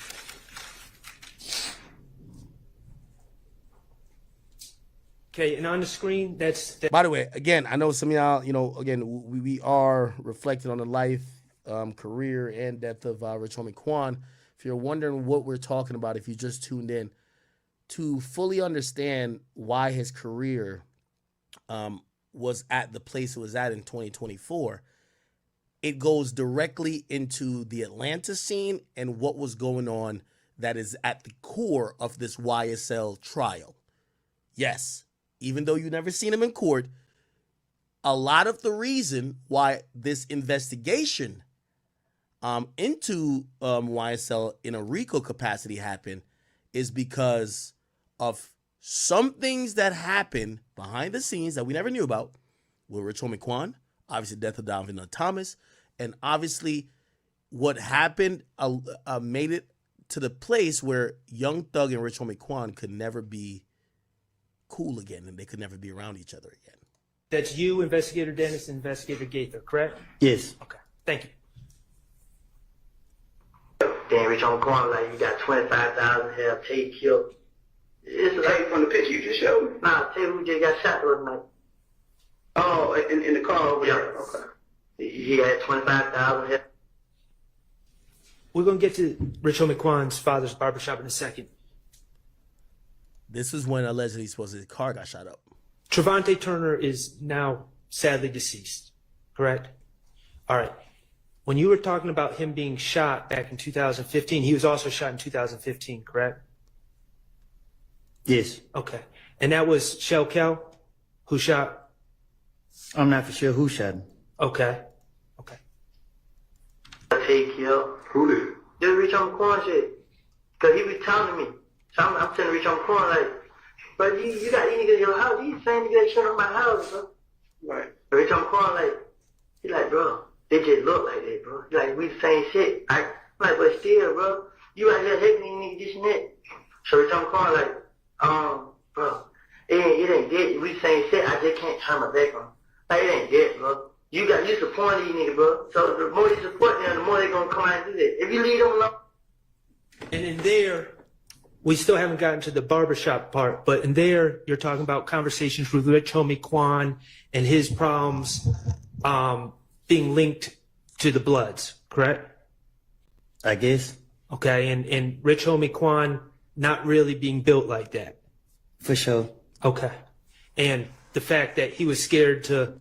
Again, I just want to put in the air, YSL Woody, Young Thug, and them niggas was bullying Rich Homie Quan. I'm not saying he a bitch or nothing like that. Rest in peace, Rich Homie Quan. But if y'all wonder why his career wasn't like that, Rich Homie Quan wasn't down to throw away his life to go put the money he had to give street niggas to do retaliation shootings and all this other bullshit that clearly they're accusing Thug of. And that's exactly why niggas like Woody and other people are like, he not like that. We could do whatever to him. We shot up the barbershop. Nothing happened. His car gets shot up. Nothing happened. His manager get killed. Nothing happened. They were bullying this nigga. Leave the Bloods, but in your opinion, they wanted to use Rich Homie Quan for his money. I'm talking to the police. Okay. But that's what's being discussed. All right. I'm not saying it's the truth. That's what's being discussed, though. All right. Okay. And I'm going to tell you why I'm putting this out in the air, because I see some Young Thug fans try to make it like, oh, no, they were like besties. No. Rich Homie Quan's career suffered because of Young Thug's shenanigans, okay? Let's be very clear what it is, all right? Rich Homie Quan kept it street and didn't publicly say these things and didn't publicly throw Thug under the bus, because you know why? Rich Homie Quan was linked with a bunch of street niggas too, so he was letting them all get at it, but he was a collateral in a lot of the beefs, and his father, I believe, got shot. Then everything gonna go away. Yeah. Then you're like, bro, just protect me, bro. We need y'all, bro. I need y'all to protect me. How the hell we gonna protect you? You and these niggas out here doing it. Then you're like, so you shot my truck, bro. That side of the truck. Man, you been, you know what I mean? You been around. Like, nah, I'll just ask you in there like this. What did he have? So supposedly they were saying about him shooting up the truck. Why are these the cops? Why they look like they in jail uniforms, right? Woody look like he's in a suit, and these people look like they're in jail uniforms, but they're supposed to be the cops. 25, the dude Tay hit him. Say, Tay daddy got shot. Rich Homie Quan. It's barbershop. You like how they say my name? On Bankhead, they say Tay name. They saying Tay did. I know Tay. And just so we're clear, you said Rich Homie Quan's daddy got shot. So it wasn't just a barbershop that was shot. His barbershop was shot, but he actually got shot in the barbershop, correct? I don't know nothing about all that. Okay. Well, that's what you said. You said that Rich Homie Quan... talk to the police again. Okay. Ain't do it. You know what I'm saying? Then I'm lying and stuff saying Tay said like mom. I know Tay ain't do it. Right. You know what I'm saying? The night before we just hit the party. Yeah, who did it? Somebody else did. Some. Spit it out. them niggas that had money over there. You know what I'm saying? Niggas over there got money. No, I'm talking about Bankhead. A lot of niggas over there got money. So when I started thinking, I couldn't think of the name, but this nigga supposed to have paid somebody on Johnson Road on one of them streets over there to do it. Mm-hmm. You know?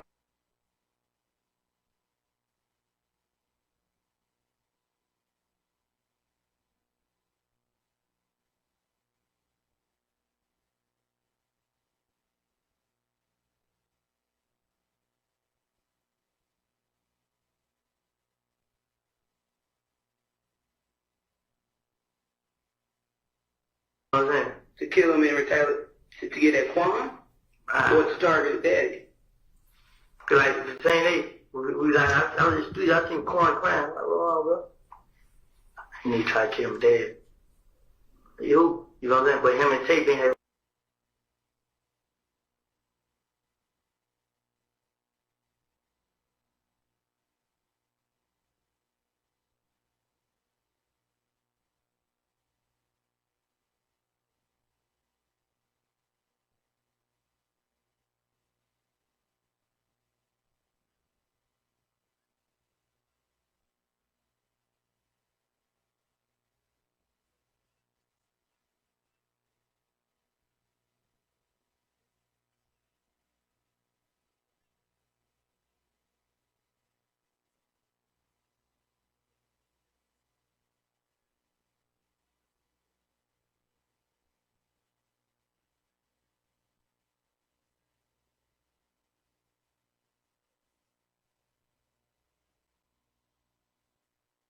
Oh, my bad, Chad. Oh, okay, my bad. No, I was saying this. So why so Woody said that he ran into Young Thug. No, he ran into Quan, and Quan's crying like, "Yo, they tried to kill my daddy." And again, I just want to point out, if you are a Young Thug fan, trust me, I'm a Vybz Kartel fan. Trust me, I reviewed all the evidence. I just like Vybz Kartel. Trust me, okay? If you're a Young Thug fan, stay your delusional ass over there. I don't want to see no Young Thug fan talking about rest in peace to Rich Homie Quan. Because it's goddamn clear that maybe not Young Thug himself, but Young Thug niggas would have got Quan off the earth in 2015 if they could have. Niggas ain't shooting up your truck and shooting your daddy because they want to do a collab with you. It don't work like that. So it's funny how I see the Young Thug fans trying to they're trying to make Young Thug seem like a saint now. They're like, oh my God, look how Young Thug looked distraught when he found out this was the moment. Yo, Young Thug was nigga, don't you hear what these guys are saying? They're saying Quan ain't built like that. He's crying to us like a bitch because his father got shot. His car got shot. Nigga, it's clear. They wanted this nigga off the earth 9 years ago. So I just want Young Thug fans, I get you like Young Thug and having irrational support of somebody who you really like because of their music or whatever else. I get that. But please, let's try to change the narrative, okay? Young Thug fans, y'all should have nothing to say about the death of Rich Homie Quan. His career suffered because of Young Thug, and it's very arguable that Young Thug and his niggas was trying to kill him for a couple of years. Okay? Just please. You don't need the supporters of a nigga who tried to get you killed crying at your funeral. No. Stay over there. Okay? Just being honest. So all y'all Young Thug fans, respectfully, focus on the trial. But we don't need y'all to be posting old pictures of Young Thug and Rich Homie Quan. There was nothing happy about that, how it ended. Rich Homie Quan's career got pretty much killed. His dad got shot. His truck got shot up. His manager got killed. That doesn't seem like he's like, oh, I love Young Thug. That doesn't seem like it at all. Okay, so just chill out for a bit. Okay, and you just about 15 seconds before we paused it, you were talking about who shot up Rich Homie Quan's barbershop, Rich Homie Quan's father's barbershop, and you said a man from Bankhead with money hired someone from Johnson Road to do it, right? I'm listening. Is that correct? Is that what you said? That's what I said. Okay. Somebody from Bankhead And when you say Bankhead, you're talking about Donald Lee Hollowell Road, right? I guess. Okay, well, you said it. Bankhead means street. Bankhead mean that area. Okay. That area off of Bankhead. And he paid someone from Johnson Road to shoot up Rich Homie Quan. I ain't pay nobody to do nothing. I didn't say you. Oh. The person from Bankhead with money, according to you in this interview, person from Bankhead with money paid someone from Johnson Road to shoot up Rich Homie Quan's barbershop. Again, I'm talking to the police. Okay. Tape. Right. Him going through it, him and Tape murder each other. But you don't even know that Tape. Right. How y'all have a problem with Tape is a schoolboy? Mm-hmm. And they feel like they do retaliation. Man, it ain't. But I couldn't say him because no matter how many times I tried to speak up to Tape, he always had in his head, Tape did. Right. So like, man, y'all shooting, man. So that's what that was about the other day. I called Tape, you know. I was gonna hesitate, but I had Tape put up on me like probably like Friday or Thursday or Friday. Tape pulled out like, hey bro, Rich on the corner at 25,000 on your head. Why so much? He's scared of Tape. Yeah. He real scared, he's scared of Tape. So I said Tape, like bro, he trying to face me like, then Rich on the corner supposed to go and care like. You know what I'm saying? So I was feeling like that's what he did because the whole time you been having the money on Tape's head. And he ain't do it, so when he going the man out, that's what happened. That's on him, you feel what I'm saying? But I ain't talked to Tape, so I don't know how it happened, I don't know what happened. But I knew Tape was messing with nobody. Tape stopped doing whatever what he was doing, he just ran now, he trying to be a rapper. Okay. Okay. Now, he said that day, then everything came crashing down. If you can answer the questions truthfully. Here we go. Worked out. Lil Woody. Then we. And then. Hold on. And y'all black people doing this to us. Because y'all know y'all are wrong. And y'all black people doing. So eventually, after that story I just heard about Woody saying that, oh, some rich nigga from Bankhead paid Lil Tay or some other guy to shoot up Rich Homie Quan on barbershop, he eventually then goes back in court. He's wearing this nice suit and he says, hey, judge, can I tell the truth and not get prosecuted? The judge said, yeah, you got immunity. Go ahead. He says, I shot up Rich Homie Quan's barbershop. You're going to hear it. Well, Copeland is, right, when he's admitting that he hasn't been truthful in the past. According to him, scared that he was going to be arrested for something, so he claims he told the officers whatever they needed to hear, whatever they wanted to hear, which included putting the blame on Williams. Okay, so this what happened. Okay. The police kept locking me up for whatever they could. Every time I came out the door, the police was on me. And they keep bringing up Thug name. So what I did was, to get them off of me, I said, Thug did this, Thug did that, Thug did, because I knew they would never, I knew he didn't do it. And in my mind, I knew that. Now, what's important to point out, Woody's always had police contact. When he wasn't getting investigated at first, it appeared like he was trying to defend or hide Young Thug, right? Like, oh no, some other niggas that did it. That's what I heard in the hood. Then at a point, he started to throw Young Thug under the bus. Number one, probably for his own mortality or for his own freedom, but he realized the police wanted Young Thug, but it wasn't just because the police wanted Young Thug. They've always wanted Young Thug. He started falling out with Thug. Thug started taking his shooting for granted. So now he started blaming shit on Thug. Then he comes in court and says, because the police are now saying, or the prosecutor is saying, why did you tell us Young Thug was doing shit then? He was like, now he can't say, oh, I was just tight at Young Thug, so I started snitching. He was like, well, I realized the way how to get out of the police station was just to give them what they want. And after them asking about Thug so many times, I just started telling them, yeah, Thug did it. Now, if you want to believe that, I got a bridge in motherfucking Mexico to sell you.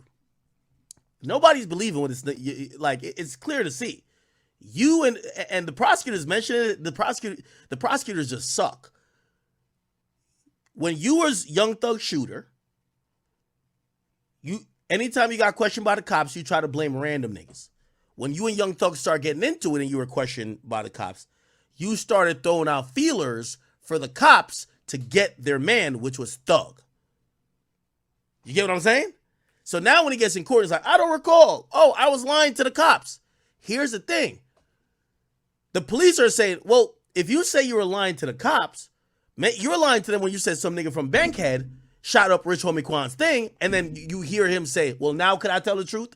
You're going to hear him say, I shot it up. Well, hear this. The police would never go mess with him. What I'm going to do? And that's right now. If I walk out this thing and they say, the police stop me now. Hey, man, give me something about Thug. I'm about to make something up about him again. The bridge analogy was not trash. Who said that?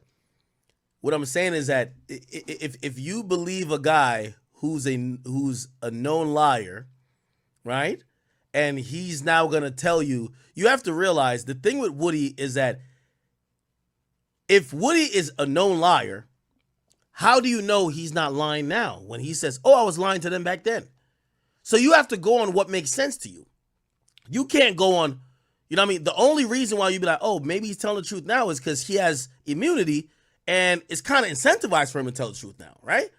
But if he's saying he's been a liar, maybe he was lying then and he's lying now. That's the point. So my thing is, if you believe Woody's statement that he was always lying to the cops at blah, blah, blah, but now he's telling the truth, as I said, you're gullible. And for all the fans who be like, oh, Woody's killing it on the stand, we know he's going to play a clown on the stand. By the way, he's not on the stand anymore. He's going to play a clown on the stand. But there's mad evidence that suggests that him and Thug had a fallout. He admitted it. At one point in his testimony, he says, I wanted to kill Thug. That again, is just about the narrative. Anyway. On January 11, 2015, when you went to speak to the police, when they called you, did they This is right after Nuts murder. ask you about Thug, or did they ask you about the murder of Donovan Thomas? I don't know. I don't remember. Did you go down to the police department on your own to tell them that you did not kill Donovan Thomas? Thank you. Somebody just got me the moment. Yo, Fun Raps, thank you. It's YMCMB EP2 Rich Gang Flashy Lifestyle. It's Memorial Day weekend.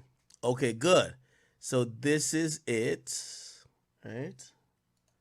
And they say go to 922 is when Birdman got introduced. 922. When Birdman got introduced to Thug, by the way, remember, so this is June 11th. Thug is with Nut, introduce him to Birdman. 7 months before he dies. What on earth went that bad? Here we go. The real deal, special shout out to Stunner, man. You did what I'm saying? Without him, we wouldn't be right here on this motherfucking yacht. So $100 million yacht, you did what I'm trying to tell you? We went for home. We wouldn't be right here, nigga. I got one of the biggest bloods in America with me, my nigga. You did. Atlanta, Georgia, nigga. Yeah, here it is. Got one of the biggest bloods.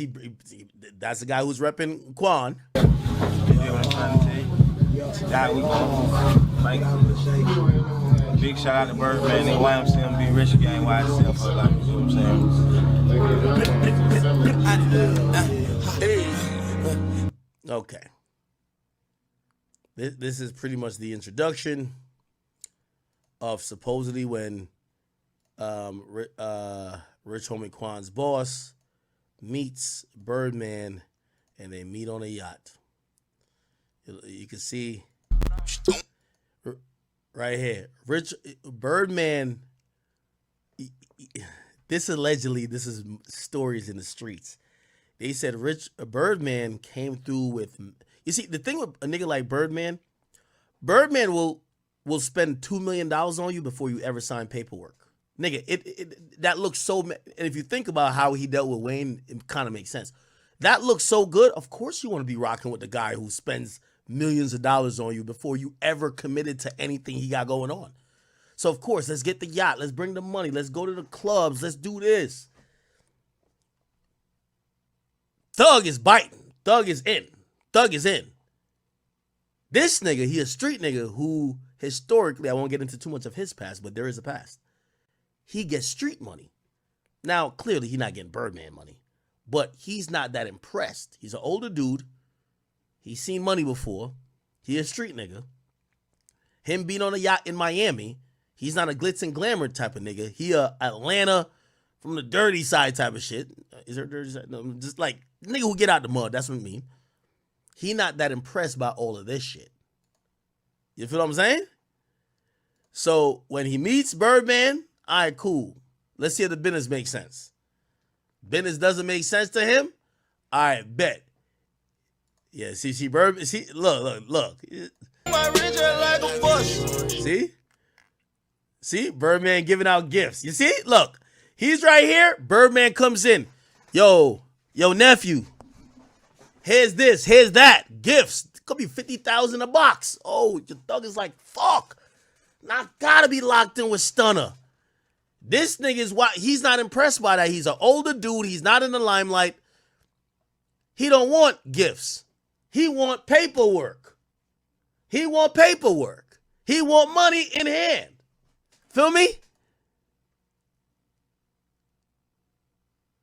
So he's watching the whole thing. Thug is in. Red motherfucking box, you did. What does he do? Red box. Remember Birdman bringing that he's heavy with the blood shit going out there. Giving all type of jewelry, right? Typical Birdman shit. What is that?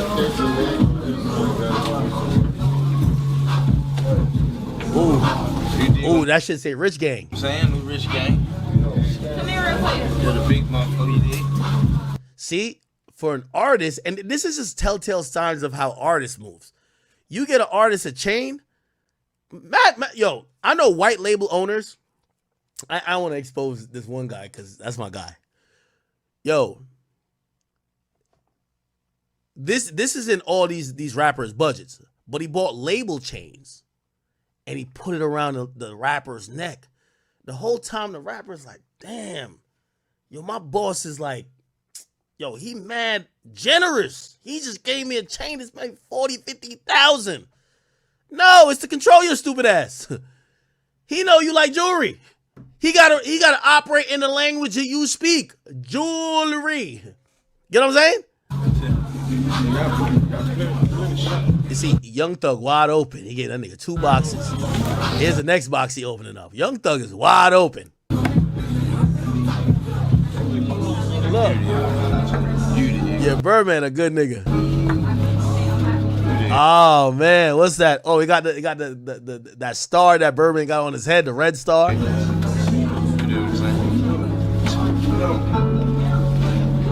Also, I think they shoot, is it the halftime video that shot on this yacht?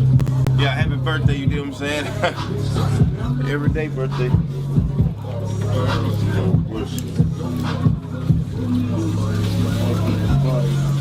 You do what I'm telling you kids. You don't try to. Like, respectfully to Thug. Thug was down to crash out because Birdman was whining and dining him. Let's be honest. Let's call it what it is. Donovan Nut Thomas is sitting right next to Thug and looking at this shit and saying, yeah, that's cool though, but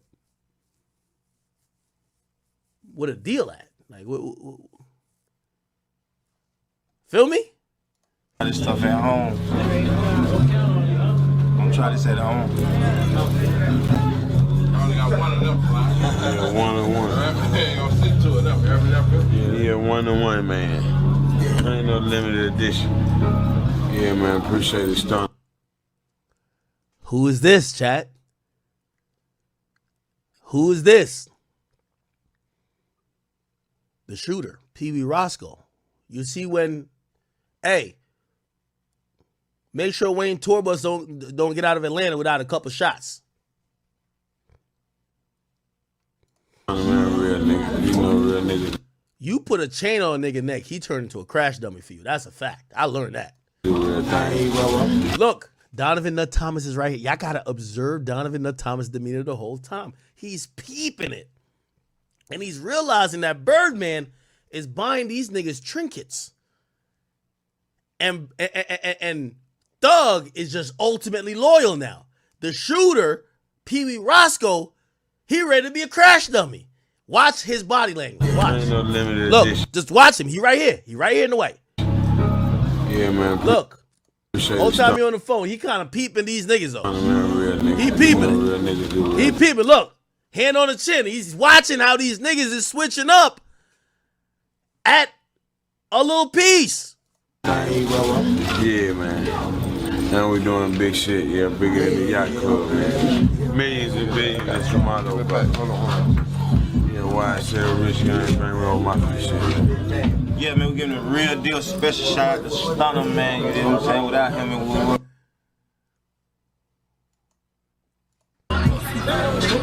Got that new You just gotta watch. single off the Rich Gang album, Lifestyle. My nigga gonna host the whole project too, you heard me? So y'all fuck with us. Big gang for life, boy. 2 hours later. I'm 412 cause I heard. They're playing "Get the Fuck Off My Face." You see Pee Wee Rock. By the way, also here's the thing too. Birdman got the fucking, he got the World Star Connect at this time. Remember in 2014? World Star posting a vlog. By the way, not saying Ross did some of these tricks, but Ross used to have his vlogs posted on there too. Like for them artists, you gotta imagine. There's certain artists now. This is why I be talking. I could talk shit about labels. If y'all trying to be like me, don't talk shit about labels. Let me tell you this. Only I could do. I'm gonna tell you why. I've had about 6 labels try to ice me out. Because when I mean ice me out, they'd be like, yo, let's try to go around act. I'm going to tell you why it never works. Because I'll notice it. I'll stop posting their artists. Their artist going to go to the label and say, why act don't fuck with us no more? They can't tell the artist, because, they're going to be like, we're going to get your next music video act. You know what they're going to do? Come back to me. Feel me? Why? Because the artists look at it just like how they looked at World Star back in the day. If World Star wasn't fucking with you, you ain't on that level. So now this is why I talk shit about the labels. Because like, even if they get mad, their artists are going to be like, why act not fucking with us? All right, we're going to get this next song on there. All right. You know what I mean? So this is how it works. I'm telling you, that's a big secret. 100%. I've seen it 6 times. Anyway, back then it was World Star. This is why I be telling y'all when I tell you I know all these things, secrets. Because if you ever want an artist to feel like you're the guy with the plug, in 2014, as Birdman, you telling Thug, be like, yeah, we just living life, turning up, getting money, fucking bitches, and yeah, we just did a vlog. It's shit on World Star. Remember, World Star was the shit.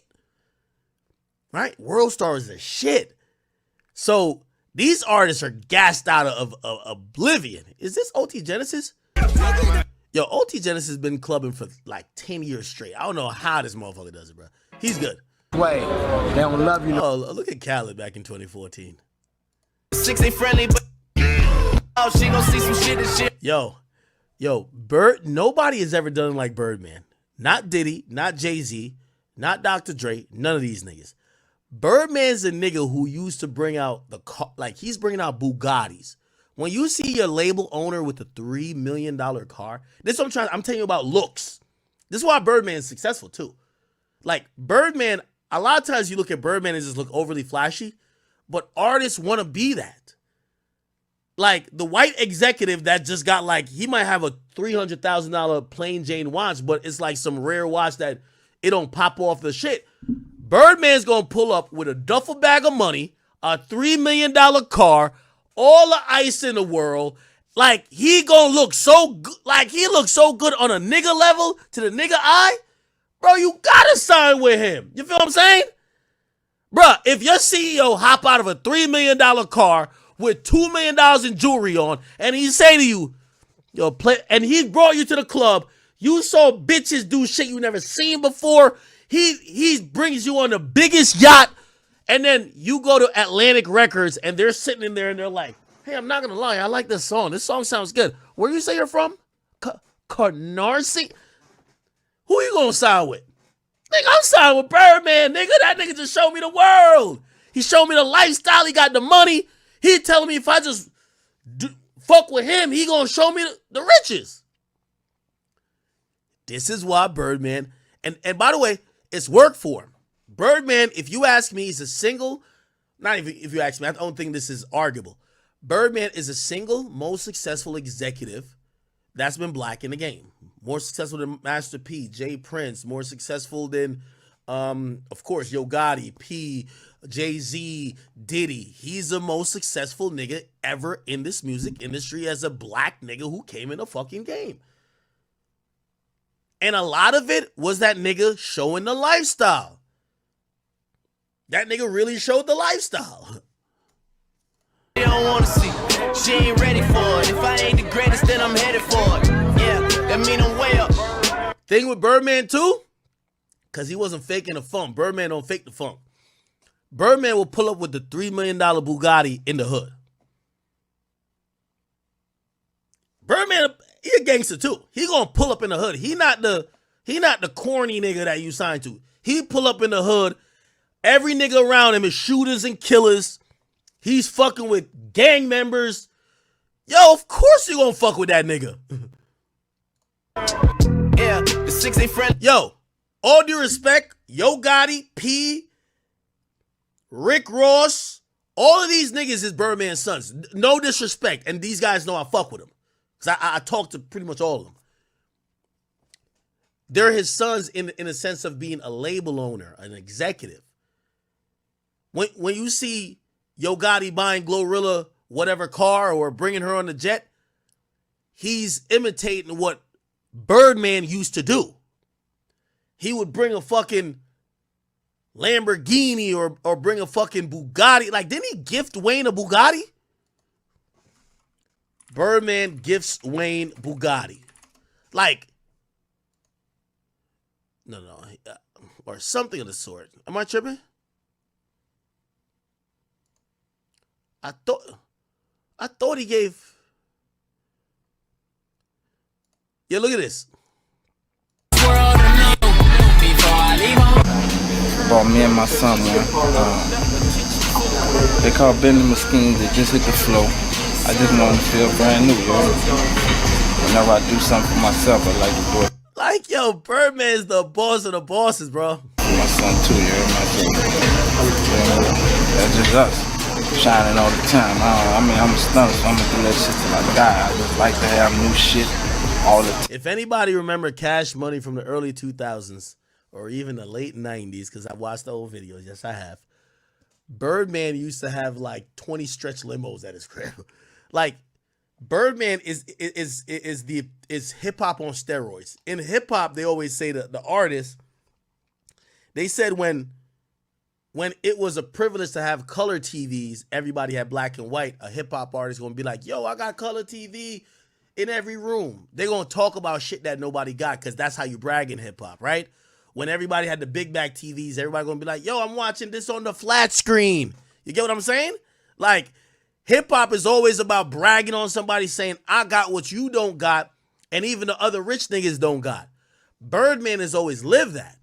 Like, he's gonna get the one of one Maybach Acceleron or whatever. He's gonna do all that. He's gonna do that with his artist. His artist is gonna be lit. So when you look at that and you see how he's, granted, when you move like that, you got to make a lot of money. So you spend a lot, but you got to make a lot.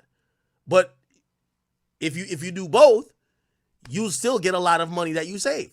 That's why Birdman, he's really the most successful. Anyway, look. Time after you max up, and that's what it is. That's why I remember when Wayne said he was owed $51 million. I said, nigga, what happened to all them cars that Birdman gave you? You think that shit was free?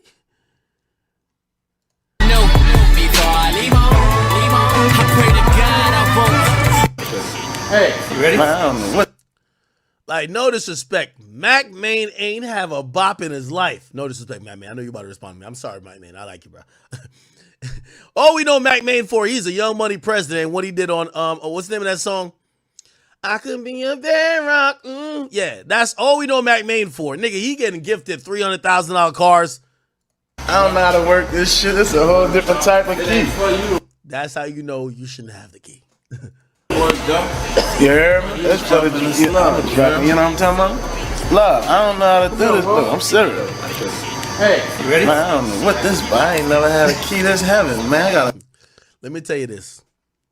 Ross took after this formula. I think P bought Baby a car one time. Yo Gotti definitely took after this formula. LVRN took after this formula. They bought some of Walker some shit. Hey, any of y'all executives who bought your artist a car, y'all Birdman sons. That's facts. He's the original, the OG, the original Don Dada of letting the artist feel appreciated by bringing out some new shit from the lot that they don't even know how to work the key. A bunch of kids? Well, they has me keys. They know better than my little nephews, blood. You know? Good. Love. Rolls Royce logo. Unlock in the middle.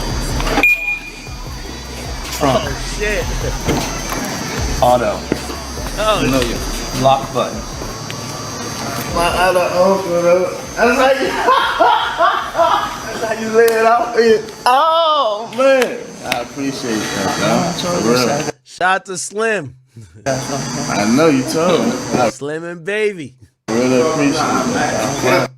Of course, Drake, of course, Birdman's son. Really his grandson, but of course. That's what I'm saying. Birdman, the most successful executive of all time, bro. I'm sad.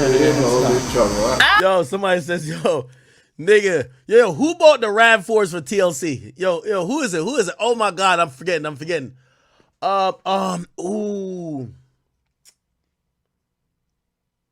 and his girl. Who bought the RAV4 for TLC? Somebody said Suge Knight was doing it first. Suge Knight was never doing it on the level that Birdman was doing, nigga. Fuck out of here, nigga.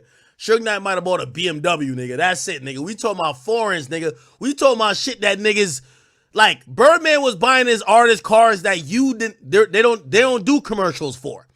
They don't do commercials for the cars Birdman was buying. L.A. Reid and Pebbles. You damn right about that one. Yo, I'm so happy. Even if y'all not that old, some of y'all are hip hop historians, and y'all could like correct me and shit. I'm really happy about that. I got a little lady, dog. Yeah. Go some. Look at Wayne now. Wayne gonna get his shit now. big. Yeah, no. He bought this nigga a Rolls Royce. You know a Rolls Royce is like a $300,000, $400,000 car. With all due respect, I don't think Mac Main had a solo song that made $300,000. You feel what I'm saying? So he done spoiled this nigga. This nigga's probably feel like $1 million right now. Live when I was 15. I was 15. I'm the realest nigga alive, man. That's how real a nigga. He drove his car down the night skate. And that's just a reality of being from the hood, man. Like being impressionable. Like you dream of a lifestyle. It's a reason why Young Thug's song is called Lifestyle. You dream of a lifestyle that you've only seen other people live, that now somebody who looks like you, who's living it, comes and brings that opportunity to you. And sometimes they'll get, before you even get to the place that you could live the lifestyle, they'll just give you some of the benefits of the lifestyle. Yo, here's this car that I know you can't buy yourself right now. You can't afford. You can't even insure. Here. That's why Birdman's Birdman. Anyway, let's get back to it. So this was the Memorial Day weekend. This was August Alsina before he turned gay. Okay. And Birdman chilling in the club. Look, see this Yo Gotti, with all due respect, and I think Yo Gotti would agree. Yo Gotti, Birdman's son. They were getting the game. Yo Gotti was an artist back then. Yo Gotti was getting the game from Birdman, bro. That's facts. That's facts. Matter of fact, I ain't gonna lie to you. I told you I got an interview that I never put out by Birdman. He literally said it. He said Ross ran off with the sauce, but he said Ross, Yo Gotti, he said I taught them niggas the game. Nigga, don't it look like a nigga learned the game? The fuck? I don't know why August Alsina leading in, man. Looked like he was just trying to find a nigga for the night. Look, Birdman giving the game. This shit documented. Khaled got the game, but Khaled was about to sign niggas like Ace Hood and shit like that. But then Snapchat popped off for Khaled, and he said, "Fuck this label shit. It's all about me." We all remember that time, right? Remember he was trying to focus on some artists, and as soon as Snapchat popped off, he's like, "Fuck them niggas. It's all about me."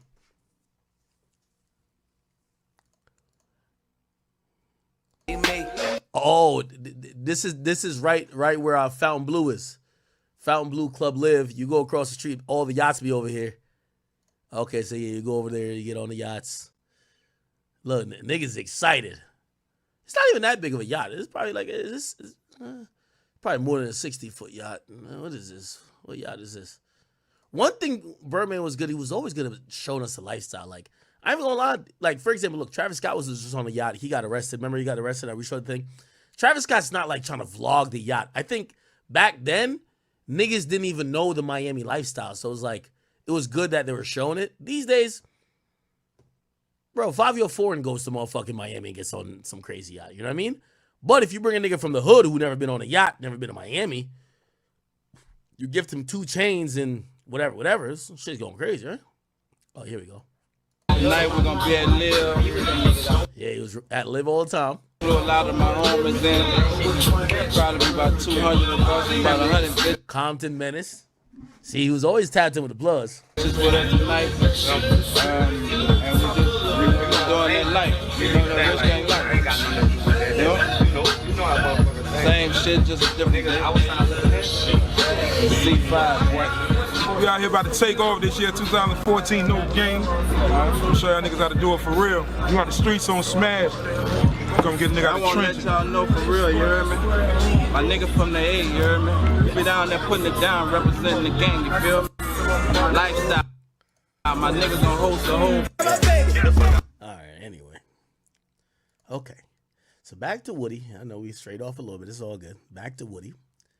Now we're going to get Woody admitting to shooting up Rich Homie Quan's barbershop. Episode on our podcast to a self lie and put the blame on others for a lot of activities. I ain't telling on myself. I ain't got nothing else to say. I don't recall. Okay. Now, you keep saying that you told Detective Thorpe whatever it is that you wanted to say. That you were finessing him. Correct. Do you recall telling Detective Thorpe, I'm not trying to go to jail. I'm not trying to do any of that. I don't want none of this. Me and Nut ain't never had a problem. And I still ain't trying to go to jail. Okay. So why would you be lying to Detective Thorpe if you did not want to go to jail? Can you say that? Why would I be lying to him if I didn't want to go to jail? Correct. What you mean? Like, you keep saying that you were just lying. Why would you lie versus just telling him the truth? That's how I was raised. I was raised up to lie to the police. I was at an early age, I was taught to lie to the police. But if you're trying not to go to jail, why would you lie to the police? Okay, here we go. We're going to get to it. And that you did not. For him to be would never be the case if he concerned about me The rapper's father. They were asking you about Nut's murder. Were you telling them that you were not involved in Nut's murder? Yo, Hen Dog and Ma say, nah, he was done with Ace Hood when Ace Hood's watch disintegrated on the BET red carpet. Oh, man, that was crazy. Ace Hood watch. Nah, that was an epic moment. I ain't gonna lie. I think Ace Hood's career died there. That With me, no stranger. Look at this. To the BET family, that boy Ace Hood, man. What's happening with you, bro? Oh, we in the building, man. BET Awards going down. I'm happy to be here. Man, they done let us young people just come through and take over, man. We done took over, man. Look at this. Watch the watch. Watch the watch. Album, man, is in stores July 16th. Make sure y'all pick that up. He doing too much handwork. Look. Bow Wow even looking down like, what the fuck? July 16th. Make sure y'all pick that up. We just here, baby. We feeling good. You feel me? On top now, speaking of feeling good, man, I know that was crazy right there. That's the first time we let people perform. You lost something, bro? Right there. Hold it. Is that homie? You lost? Yo, he almost lost the vessel. Take care of that nigga tried to screw the watch back on. Before we continue, that's gotta go. You know what? Just hold it like that. It's all good, man. That's only 20K right there. 50,000 just dropped right there on the floor, man. It's all good. Yeah, I ain't gonna lie. That might have been the moment that nigga Khaled was like, fuck that nigga. We the best. Okay, but watch this. This is when he switches up and now we're talking about Woody admitting to shooting at people. Telling them everybody, I told them everybody did. I told them Shell killed them. I told them all type of people did it. I didn't know. I don't know. Having said that, at one point, Copeland did seemingly admit to a shooting involving another Atlanta rapper known as Rich Homie Quan. The rapper's father was injured when shots were fired into an Atlanta barbershop he owned. And Copeland says he had been trying to protect a friend who he calls Threat from being questioned in connection with that shooting. Threat is now deceased, by the way. And before he said what happened, he confirmed with his attorney, I have immunity, right?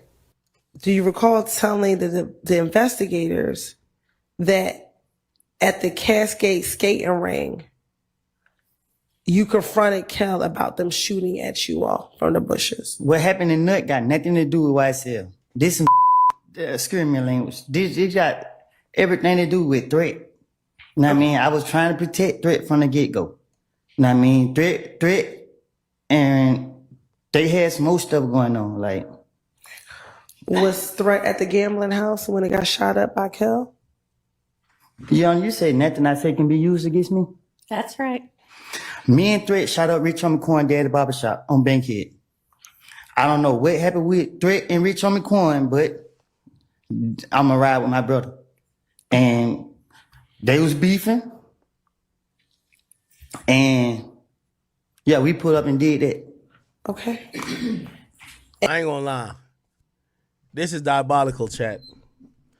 Being bald-headed and shooting up the place that niggas get their hair cut seems like hate to me. This nigga got no hair, yet he shoots up the barbershop. Come on, bruv. Come on, bruv. That's a place that you would never need to be. That's hate. You bald-headed, but you shooting up the place that the niggas with hair get their hair cut at. That's crazy. What type of hatred shit is this? God damn. That's a hate crime. I agree with y'all, chat. This was a goddamn hate crime. But it's still wild. Threat at the gambling house when it got shot up by Kel? Young, you say nothing I say can be used against me?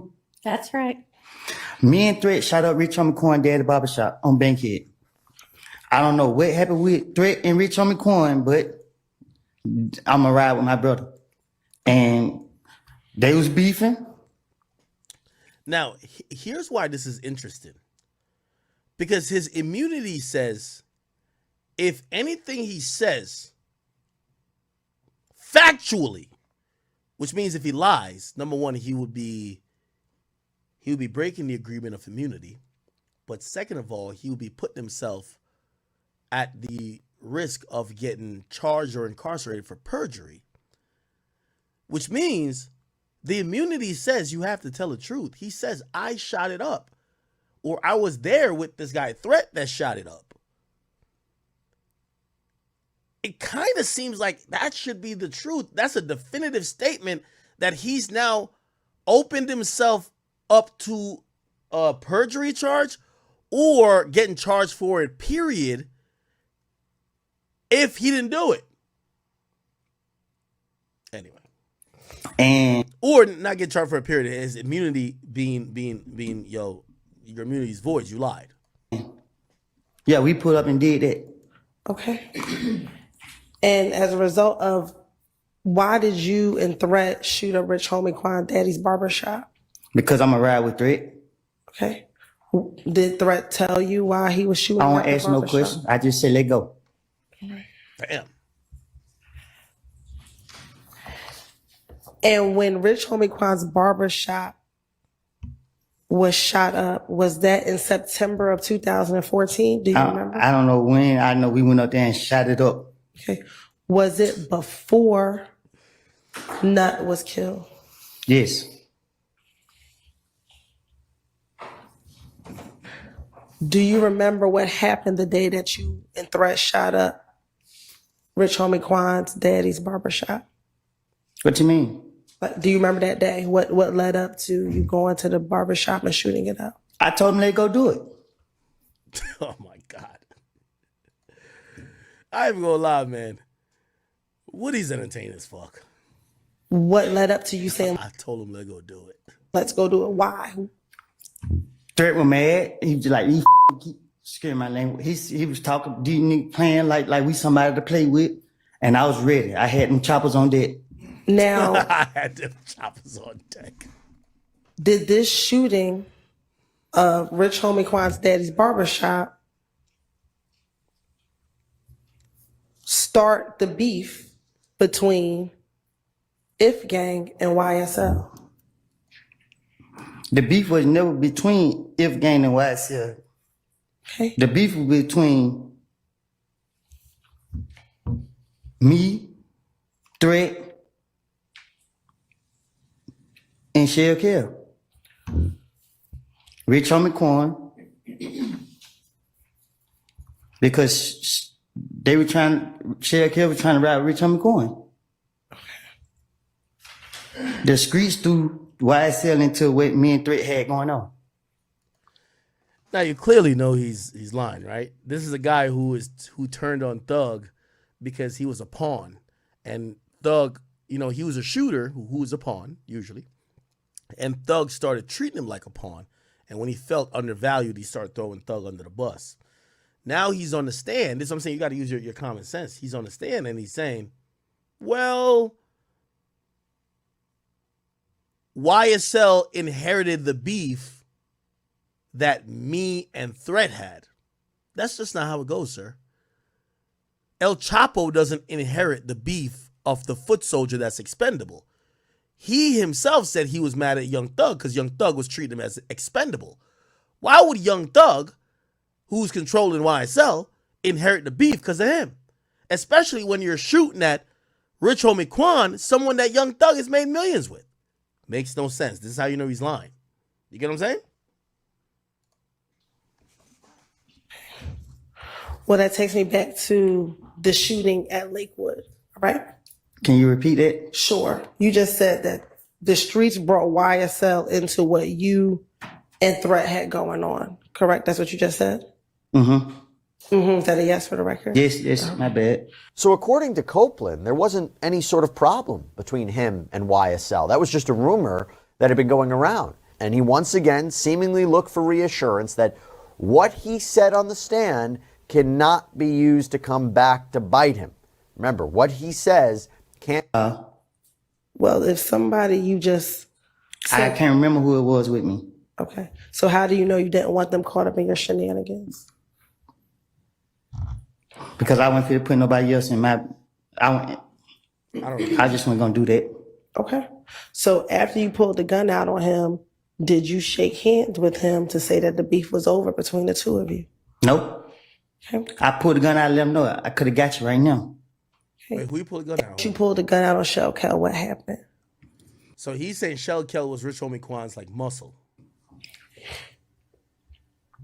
I had somebody with me that I didn't want to get caught up in my shenanigans. Who was with you?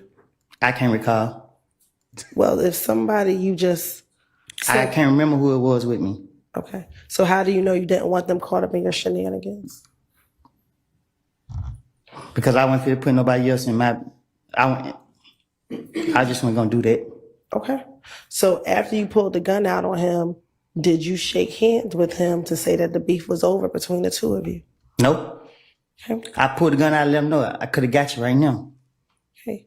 And you didn't shoot him? No, I didn't. All right. While Kenneth Copeland is allegedly connected to some arguably shady dealings around Atlanta, you know what's not in doubt? His popularity on social media. That has skyrocketed since he first took the stand a couple of months ago. He actually went live on Instagram before he was called in the courtroom on Monday, just sitting there drinking from a water bottle. He also posted selfies in his gray three-piece suit. And there was a post as well featuring Christina Weaver. This is the court reporter when Judge Glanville was presiding over the trial. You may remember that they had a funny moment during his testimony in June. It never crossed my mind. So how were you able to tell Detective Gaither that Nut and Thug was cool? Because they're questioning me and I'm trying to get them off of me, and she asked me questions about Nut and Thug, I guess, and I'm telling her whatever she asked me. Let's say she asked me a question about the sky. I'm gonna say, yeah, I seen the sky. It's blue. Whatever she asked me, I'm gonna agree to that. I'm gonna say whatever she asked me. If she asked me about this reporter right here, I'm gonna say, yep, she's sitting outside me with white tennis shoes on. I'm gonna say something. Just because I want her to believe I'm telling the truth, that I want her to. She said they white. Right, so you're telling the truth then. Yeah, he smashed. Anyway, all right, this is really not about Nut. It's really about Rich Homie Quan. So Rich Homie Quan did an interview recently, right? And he got a chance to respond to some of the stuff Rich Homie Quan responds to Woody. He responded to YSL Woody in an interview that he did with this young woman. I got to find the whole interview if I can. I believe this is his last interview that he's ever done. Let me Go down. Where is it? Rich homie Quan, he's sitting with a young woman. And I believe she asked him about the Woody thing. Let me scroll back up. I probably skipped it. Let's see.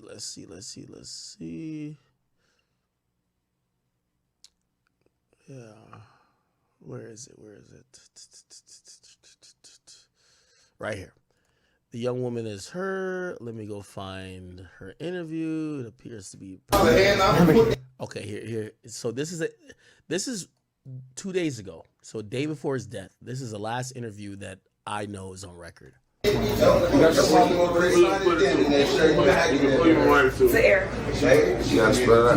By the way, I'm gonna be honest with you. Every time I seen Rich Homie Quan, you always look very well kept. Braids looking very neat, lineup looking crisp, glasses, clothes looking like on point. I never got junkie vibes from him. I never got like, yo, this guy's like strung out. Or nor did I get the vibes of, oh, you ain't gonna see him without a cup in his hand type of shit either. Listen,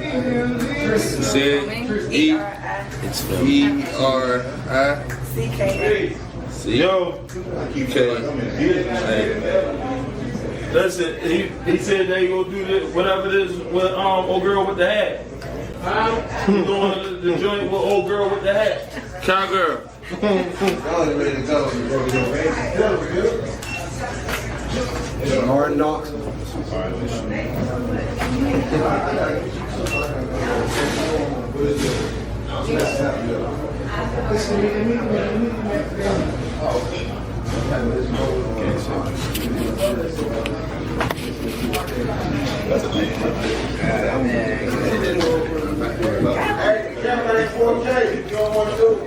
Let's skip through this a little bit. 20 starts. Here we go. I was watching you, so it's like kind of cool. Like super cool. No, not like in that way, but I'm saying like I get that a lot. So like I was part of your upbringing. no, like real shit. Thank you.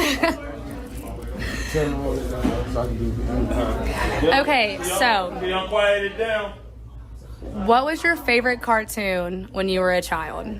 What was my favorite cartoon? I ain't have a favorite cartoon. My favorite. Super respectful. He's obviously this is not the ideal place for an interview. It's an interview off an iPhone that's being used as mic. But he told his homie or told told security, yo, could you tell everybody to shut the fuck up that I could do this interview? Super respectful. Show Boy Meets World. Boy Meets World? Yeah, Disney Channel. Okay. I love Topanga. Hey, talking about Corey didn't deserve Topanga. I did. Yeah, Boy Meets World. But we're gonna talk about cartoon. I say Proud Family, some shit like that. Yeah. Proud Family. You know what I'm saying? Yeah. Okay, so if you could pick anyone to play you in a biopic, who would it be? What's the dude for Snowfall? Yo, chat, y'all are so fucking thirsty, bro. Like, we playing this last interview, and all y'all could comment about is her fucking looks, bro. Like, chill, bro. Chill. She alive, he's dead. Like, just chill out. Y'all fucking thirsty motherfuckers. I let him play me. Okay. Yeah, I forgot his name. No, this. Play name. It's something Idris. Yeah. Dancing, yeah. Okay. Yeah, I let him play me. You feel me? Yeah, I let him play me. Or I play him in his biopic. Ain't something like Okay, so I told you before I grew up listening to you, and I heard you on stage screaming "Free Thugger," right? Sure. Is there any chance? Yo, it's crazy that this is how you know Quan wanted to keep everybody out of his damn business, and it was keeping his streets. And the fans still love the fact that he did stuff with Thug. Shit, he's keeping it in the streets. Yo, free Thug. He's saying that. Like, do you think he really not that he want anybody to be arrested, because that's what street niggas be saying, but you think he loved Thug like that, bro? You before I grew up listening to you, and I heard you on stage screaming "Free Thugger," right? Sure. Is there any chance that at some point in the future, either be unreleased music or whatnot, that we'll hear y'all on a song together again? That I don't know, because we do have a lot of unreleased. We do have a lot of music that hasn't been released, but who knows what the future holds? First and foremost, it's free. He is slurring a bit, but you know, shit, he might be just drinking a little alcohol before he goes on stage or something like that, man. You know. Thugger, let's free anybody locked up. Let's free Lou Wop, Lucci. See, he was good at interviews. You see, they're asking him about Thug. You know what he says? Man, free Lucci, nigga. Like, you know? We do have a lot of music that hasn't been released, but who knows what the future holds? First and foremost, let's free Thugger. Let's free anybody locked up. Let's free Lou Wop, Lucci. It's a touchy situation, so I try not to talk about it a lot, but I don't know what the future holds, man. You know what I'm saying? I wouldn't have a conversation. And then it'll start from there. Okay, sure. I like that answer. So obviously we know, like you said, it's a touchy situation. Recently we heard about YSL Woody releasing some crazy information about some shit regarding your father's barbershop and what he... Yeah, when he agreed to this backstage green room pre-performance interview, he did not think this girl who looks this attractive is going to be tapped in that much to ask about YSL Woody and his allegations. I mean, you usually expect like the little nerds. When I mean nerds, I'm considering myself one of those.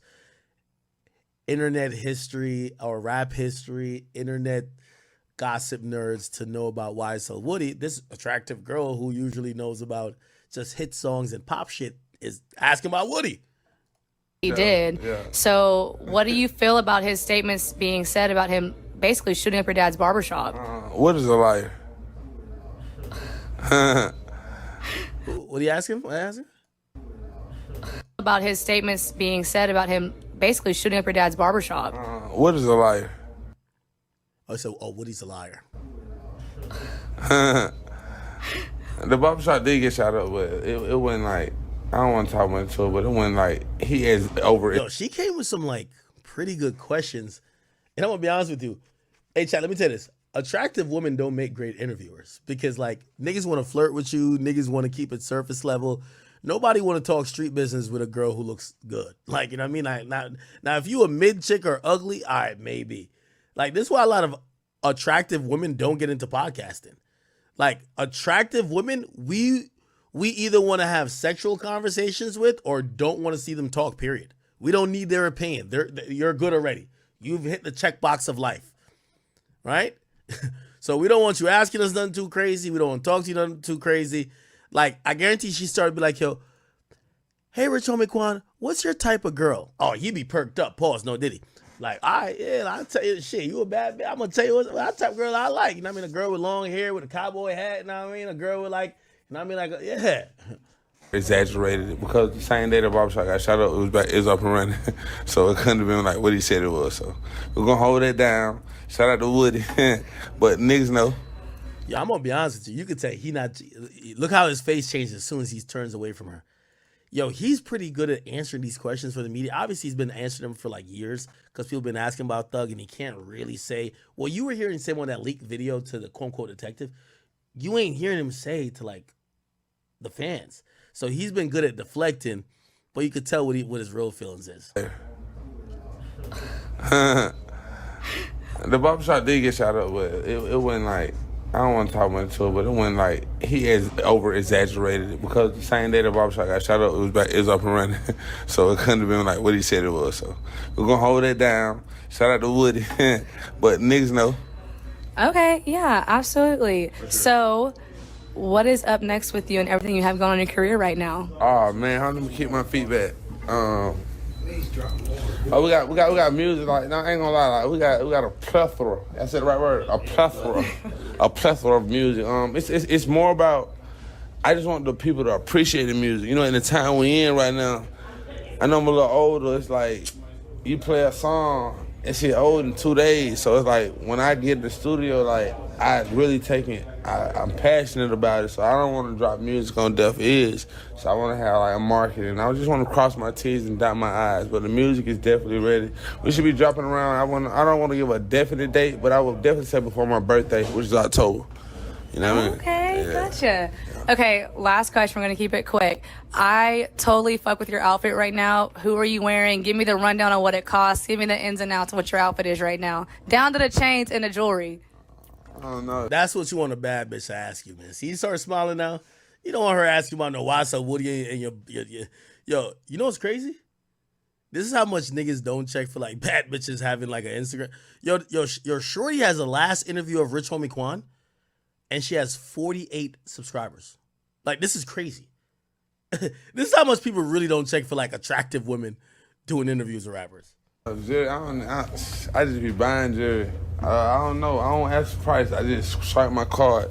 But we got the RH4L chain. I don't gotta look in the mirror a little bit. So this choker right here, probably about 30,000. This 30. This choker on this is another 20 with a 10 penny. So that's another what? 40. This Cuban probably like a 50. This long one. The rope on this itself is probably about 40, and this probably like a 20. So, but this light work today. Lightweight, okay. Then we went olive green anniversary 40 millimeter on a nigga bitch. I say I'm not cussing, but that's my song, Achi. So go if you're not watching, go scream Achi featuring 2 Chainz. And this I try to keep it plain bracelets. Probably about $50,000 worth of bracelets, cause I like solitaires and stuff. So Somebody said she has 186,000 followers on TikTok. Yeah, no shit, she looks attractive. You know, women, all they have to do is just wear something that shows cleavage, smile, and poke their ass out a slight bit. Let me tell you this.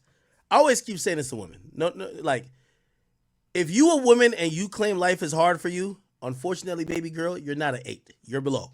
Like, that's the only... Life is on the ultimate easy mode. Like, if you say life is hard for you as a female, I don't ever want to see you on your story talking about you a bad bitch. You're not a bad bitch. Any woman that's over an 8, life is on easy mode for them. They have 10 niggas that will pay their bills, give them money. Like, all they got to do is give them a little bit of attention, maybe suck one nigga dick. I ain't even gonna lie to you. Like, women got it on easy mode if you're over an 8. Now, if you a 6, get to work, shorty. Rings, 10 karat, 180 on the Lowski, glasses, chrome heart, chrome heart, shirt, goat. These my buddies from Atlanta, based in Atlanta, so I try to wear purple shorts. And you gotta keep some Aces, man. The most comfortable shoe in the world, man. Aces, man. That's what made her bend down on stage and get back up, you know. So yeah, Aces that. Nike socks, polo drawers, Louis Vuitton belt. I don't be knowing the price, because if you gotta ask the price, you can't afford it. Okay, thank you for calling me out. I really appreciate that. Okay, so last thing, my show's called What's the Story? Yeah. So can you just say who you are and like what show you're on? It's What's the Story? For sure. What it do, man? It's your boy Rich Homie Quan. And right now I'm on What's the Story, kicking it, telling you my story. Hopefully you continue to follow my story, because it's not over. I haven't reached my peak, and I want to go big shout out to you. Okay, great. That was perfect. Thank you so much. All right, I know y'all thirsty niggas just want to see her page, but we'll get on her page. Her page is this.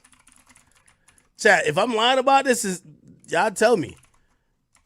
Let me tell you this. Attractive women, listen, if you a 7, you know, I know you got to do your thing. I'm always amazed by the women that are like 5s and 6s that make it, because maybe you had one simp that was crashing out and probably giving you all the opportunities in the world, but for the most part, a woman that's below, especially a 7 or really below an 8, you gotta do, you know, and also you got disadvantages if you're a woman. This girl right here, in modern society, for most simps, they're gonna look at her. And I'm not saying this is me. I'm just saying what most simp. And I know somebody be like, "What do you mean most simps? You're a simp." Okay, most men who don't see a lot of attractive women, they're gonna rank her above an 8, right? Off simple shit, right? Decent body, long natural hair, not black. I know this is not me saying this. I'm just telling you how regular black men gonna look at a woman like this. She ain't black. Plus regular long natural hair, plus decent body, look like she might play volleyball or something, plus they gave her 8. I'm telling you, like, this is why niggas is so thirsty over her. And a face that's doable. Look, a face that's doable. Yeah, it looked like she played some type of ball. And also, here's the last thing. She's posting pictures in bikinis, showing off her ass. Yeah, look. Yeah, just look at these comment sections. Like, come on, bro. Like, yeah, of course, right? Now, listen, the women I give a lot of respect to are dark-skinned women. Dark-skinned women, because number one, her skin complexion already, you get like 3 points. I ain't even gonna lie to you. Like, we live in a colorist society and the industry is colorist. Like, for any of y'all women, I'm trying to validate you. I'm not saying me. I'm just saying that's what it is. She has the complexion, the hair texture, slightly the body type. Her ass could be fatter. Like, if this was a dark-skinned girl, no disrespect, they would be like, she's mid. You know why? Her face ain't that pretty. Like, it's just like she's cool.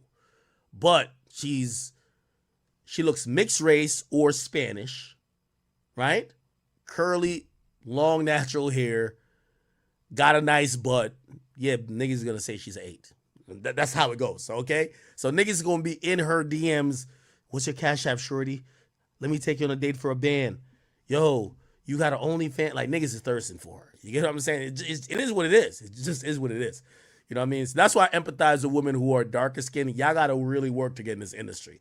Yeah, shorty don't like. She got a muscular butt. She don't got even a fat butt, but nigga, she gonna interview Rich Homie Quan. She gonna interview all the top artists before your journalistic dark skin ass. And I'm not saying that's a bad thing because I love women who are dark skinned. But before you get that opportunity, you gotta work for it. This bad bitch in a cowboy hat. That's she waiting outside the green room. She said she want to interview you. I ain't gonna lie, Quan. I want to fuck. All right, bring her in here. Yeah, of course, that's how it goes. This is how industry goes, bro. I'm being honest with y'all. Okay, like I know y'all gonna be like, all right, why are you saying that? I could only tell you the truth. What you do with the truth is whatever. Like, and I agree with people with colorist people who like. Yes, the industry is colorist. She would be a 6 if she wasn't light skinned. To men. Her light skin, no wig, natural hair, they call her 8 or a 9. That's just how it goes. I'm sorry. Don't blame me. Blame whoever else, okay? All right, so that was the last interview. Yeah, he wasn't even trying to say nothing crazy, man. He was trying to say nothing crazy. But I do have an interview here where he interviewed with the guys in the barbershop and he was talking about his drug addiction. Rich Homie Quan drug addiction. He did do an interview on it. Wait, hold on, what the fuck? YSL judge addresses a media personality? Oh, I gotta watch this afterwards. Hold on. But let's go. Oh, Quan was talking about addiction. And I know he also did an interview with what's the guy's who be in the barbershop name again? Matt Hoffa. Okay. So we're gonna watch this too. So let's start. All right, we're gonna watch this after. The content wasn't to my approval, but I'm partying so hard and I'm on the Molly so gone. I'm thinking this shit hard. That was your biggest issue at that time? Yeah, Molly. I was on that Molly like every day, bro. You weren't a lean guy as much? Yeah. Chat, do they cut Molly with fentanyl? Yeah. Lean and Molly. But I still silk, you know what I'm saying? But what I'm saying, like Molly had me gone, bro. I was like on Molly, like them rich gang days. Like nigga, I was on Molly probably like 2 years straight, like every day. Like nigga, I'm taking Molly before I go brush my teeth. Jeez. You feel me? And so that's no way to live. No way to live, bro. But then that's when I started feeling like my music was like falling out. I was caught up, like I was lost in the sauce. Right. Cause when I'm doing the Molly right now, I'm up, like nigga, I'm up. Like Flex, my biggest song. You know what I'm saying? By myself, double platinum. Like nigga, I'm up. And so at what point does Birdman come around? And is it kind of tricky because he wants to sign you and you're already signed? To be honest, it was more like it wasn't kind of tricky. Birdman, let me start that back. Birdman come around on my second mixtape. I Promise I Never Stop Going In. And that's when I meet Thug.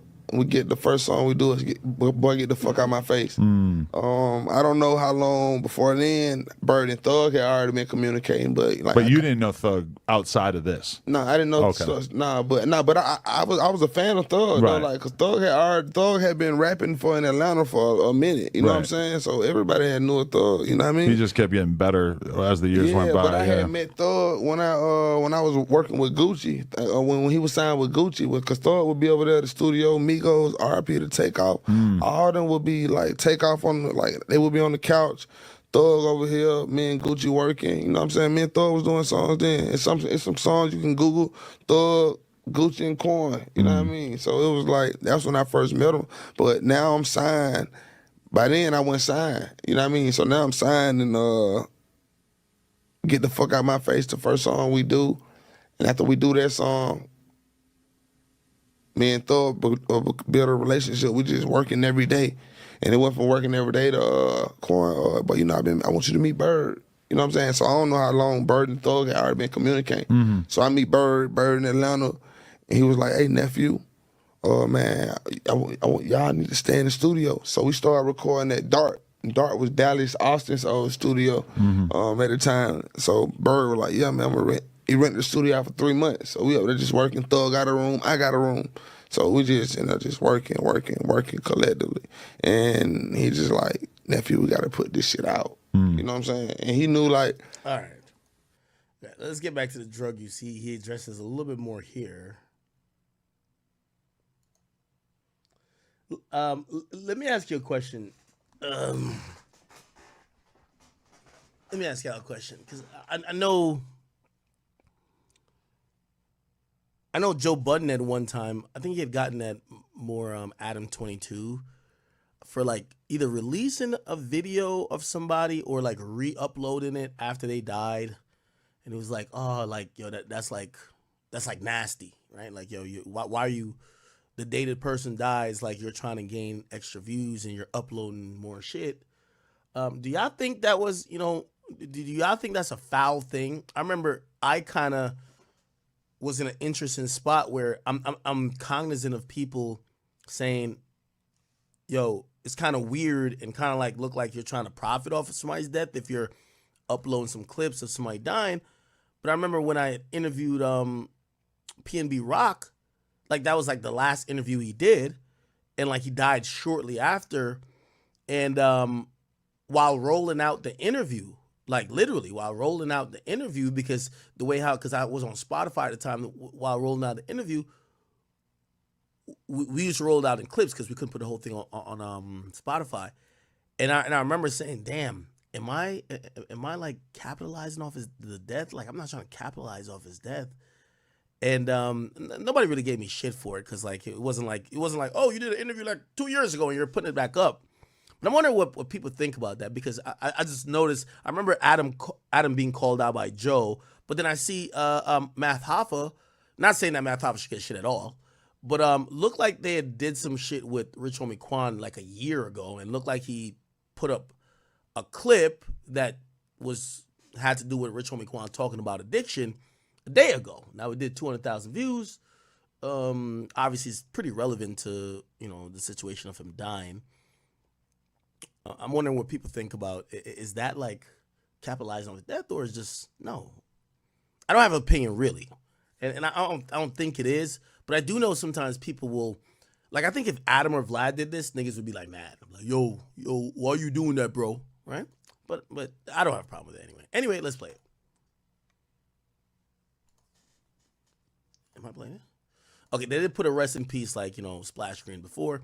Rest in peace, our deepest condolences from Math Hoffa and my expert opinion team to the family and friends of Rich Homie Quan. All right. So we get to that point. Okay. When do you realize, like, okay, I'm tripping? What slows you down? Because there's always that moment where it's Okay, like, I'm gonna tell you. I did this show, I'm So Hot, bro. I do a show in Carolina. New Year's Eve. You get paid on them type of holidays. My biggest show ever to this day. Still talking about it. It's like, I did a show, man, they gave me 120. It's like 14. Like niggas wasn't even getting 100,000 then. I get 100,000 sold 2014. fucked my mind up. So in my mind, like, he gave me 120. Oh, I don't want number 120. Nigga ain't doing no show for 6 months. Because my spine was set. Like, if he gave me 120, I feel like everybody can give me 120. Right. But I'm not knowing they only do that on certain holidays. Like, I'm still learning. You see what I'm saying? Man, that was a New Year's show? Listen. That was a New Year's show? Yeah, listen. Man, that 140 dropped down to the shit I was getting lower. Cause I was already like a 40 or 50. Right. Now, man, I'm down on that 120, 6 months went by. And them folks trying to give me 12,000 and shit, man. Wow. And I ain't got no choice but to take them. You know what I'm saying? Right. It's either that or nothing. Cause you know what I mean? It's either that or like, that's how I knew my mind. So wasn't nobody telling you in the meantime, like, yo, bruh, we can't wait for this. We didn't know it was a beginning for all of us. Right. Like, Fly, like, even CIG, like, there's no manual handbook. Nobody went to school to do this. Like, we some street niggas that just tried something and it worked. We didn't know. You know what I'm saying? Don't nobody know what's gonna transpire. We don't know this stuff gonna happen. We don't know song, you know. That shit was new. We just watching it from the, like, nigga from YouTube. Oh, boy, I think I'm gonna be big until you big. Right. You know what I'm saying? So, like, the hiccups come. Yeah. You feel me? Okay. So you back at 12,000. All right, back at 12,000 show. I'm telling this shit slow as a motherfucker. But guess what, though? I'm still on the road. I'm still booked every week, though. So money ain't slowing down. 12,000, that's some good money still. It just ain't them 40s and them 50s I was getting. Right. But I'm still going to Dubai. You know what I mean? Dubai gonna give me more than that, so I'm doing Dubais and all that. But now me and Fly ain't talking because of the litigation, man. Fly not talking at all. You know what I'm saying? I can't drop no music. My show money down. Man, I got a dark cloud over my head, bro. I probably was the person, I would definitely say, I probably was the lowest I was in my life, because you got to think, man, I went from here to here fast. You know what I'm saying? Right. And I blame myself. And it's growth. And I know it was my fault. You know what I'm saying? Like, I might have said some shit 6 years ago in the interview, cussing nigga out. And I ain't that same Quan no more, because, like, I've grown. So even if I did, I'd tell a nigga, man, don't fault me for that, bro. Yeah. You know what I'm saying? I'm growing, man. You know what I'm saying? I didn't know, like... Was it drugs involved? Oh, hell yeah, man. I was on Molly every day. Oof. But listen, geeked up. Fight down. Listen, I'm talking, bro, I felt like I couldn't do a show or a song without being on Molly. When did that start? When did the habit start? When the habit started, shit. On the road, when I first got the road, I didn't on the road. The $800 show, I ain't drink no liquor, no lean, no none of that. You know what I'm saying? Shit, after some type, before some type of way, we was doing so many shows, I couldn't stay up. So I knew some people like, bro, I got something to keep you up. And motherfucker kept me up. And, you know. It was a machine after that. If you don't mind, who said That's where the babies was coming from. If you don't mind, who said that to you? Who said they got something for you to keep you up? Was it somebody from the industry or one of your friends? It's a family member. Oh, family member. It's family. It's family. Yeah, you know, it's family. I got So something to keep you boom, up. pop the Molly. I'm sweating. You sweating. Is this before you was rocking with Trinidad or? Nah, this by the same time. I felt like he said, I'm like, what the matter is? Let me see what they do. They ain't sweat for real. You know what I'm saying? Cause they gonna like, you know, like I'm telling you, like Right. this being real. This around the time I started doing it. It is what you it know is. what I mean? Cause I wasn't taking them at first. Then, Right. I would take them out of bro them there every day, man. And I knew like my attitude was saying I'm bucking on my mama. You know what I'm saying? I ain't showing up to family events like. Yeah. I just It's the different. money, cause I felt like what else? Like, mama, all right, mama, it's all good. I'm gonna sing something. I'm singing like it was a thought. I knew I was lost in the sauce. Like if I Then when you coming down off the shit, it's like like you're like I don't want to talk to anyone. Anyone, then you know, then I'm already got this cloud over my head. The lights. You know, You're like Smeagol coming down on that shit. I went and bought black curtains all in the house. That's how I knew I was tripping, bro. I did not want the sun to come up, bro. The facts. I brought, it was black curtains The all sun in the brought the shame. Listen, It did. It brought the shame, my nigga. I was popping them motherfucker before I brushed my teeth, bro. Like that, I was starting my day. Like, Yeah. you know, you really supposed to eat, nigga. And I fuck that. I'm gonna eat. I'm gonna take them out then eat. You know what I'm saying? Because it make you shit. You know what I mean? Man, you got to deal listen, with. you can hear your brain Listen, man. sizzling. But guess what though? Sizzling. I was making some dope ass music on it though. I can tell you that. That motherfucker had my Oh, brain man, don't going. do that. I can't. I got to be honest. No. Look. But guess what though? No. You might not. Yeah, exactly. Because I want can to tell think you about different. that. I already know you don't steal, you don't rock, so you don't know nothing about nobody. The association of great musicians and drugs is not a new thing, bro. No, it's not a new thing. That would never be what I would say, but I think about some of my favorites that I've lost to drugs. Right. Yeah, for sure. You know what I mean? So I don't, and I also see working with artists, I see when that becomes a crutch. I see when you start getting the guys who can't brush their teeth without doing something. They don't want to go on stage, they don't want to go in the studio. You're sitting there trying to work with them. They're like, let me just do this one more thing, and then I'm gonna come back in and work. And that shit just starts looking like a crutch. And it never, becomes a crutch. It never ends. It rarely ends well. Like prophetic. That last pill is never that last thing they take, the last hit, the last bump, the last pill, the last drink. It never is. When I'm there at that point, I'm always like, fuck, I hope you make it. Like the shakes and the recovery. Yeah, like that shit hell. And then you gotta go talk to all the people who you shitted on and did dirty. Yeah, and you knew you was wrong. You know, man ain't touched nobody now like 5 years, bro.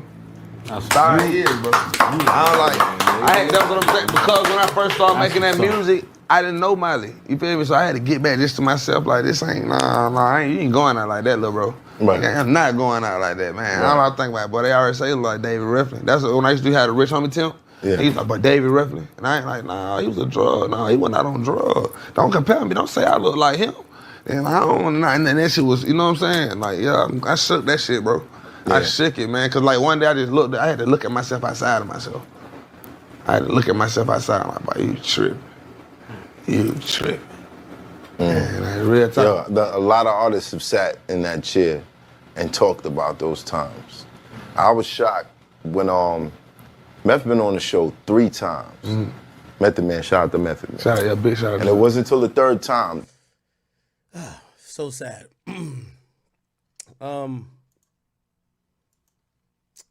Yeah, there's so much to get into. Look at y'all thirsty ass. Yo, I'm gonna show y'all how thirsty y'all are.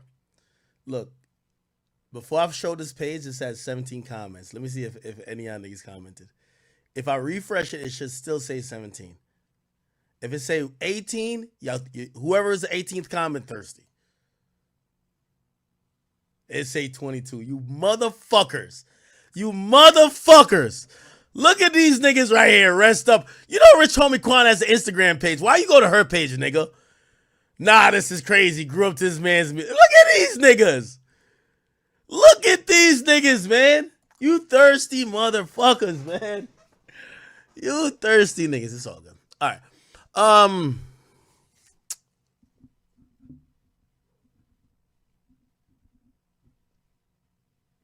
Boy, this is fucked up, right? You know, we're I feel like we're having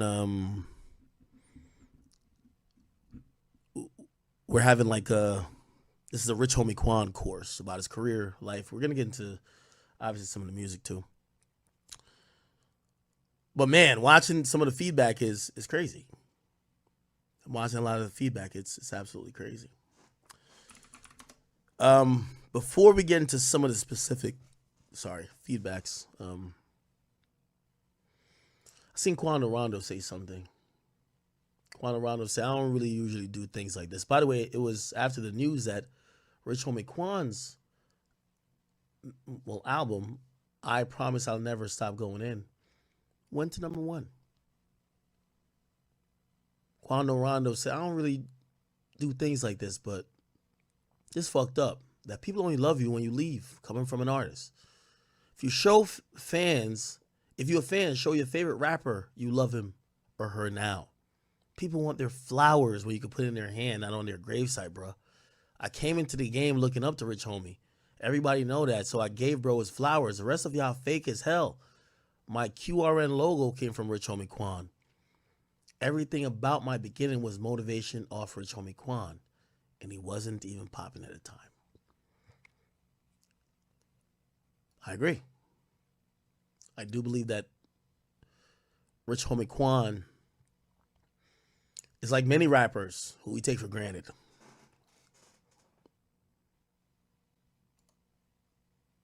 The love and adoration that people give to Nipsey. I don't think Nipsey would have really been in the hood that much if the world would show him that much love. He would be dragged in a million places. He'd be speaking at colleges. He wouldn't just be chilling at the Marathon store, having arguments with niggas about if they snitched or not. But once again, he got the flowers. And not that he wasn't getting flowers when he wasn't alive, but he got the flowers when he died. It's a lot of rappers like that. They got the flowers when they died. And that is sad. There's so many Atlanta rappers who I've seen chime in as well. I didn't post all of them, honestly. The reason why I didn't post all of them, because I got the feeling that I felt when I was talking to PNB Rock. I remember when PNB Rock, I could tell you how the PNB Rock interview happened. PNB Rock and me weren't best friends. PNB Rock did an interview, his last interview on my platform, because none of these industry niggas fuck with them. We talked for 2 hours before we started the interview. They told me how every single artist, the artist that was crying the most when he died, I remember he said, yeah, I'm waiting on this nigga to give me a verse, but like that nigga playing around like, damn, like nigga switched up on me. Like these are the same. I remember when he died, I said, obviously I will not say names because, you know, it's not my place to ever put words in a dead man. He never said this on camera. He said it to me personally. I was so shocked and disappointed. All the niggas he was complaining about who didn't fuck with him no more. They were the niggas that act like they were the most hurt. They were devastated. Oh, that was my brother. This industry is a very fake place. And I watched it with PNB Rock and I said, damn. Go watch the interview back I did with PNB Rock. A lot of it is him talking about how things has changed over years.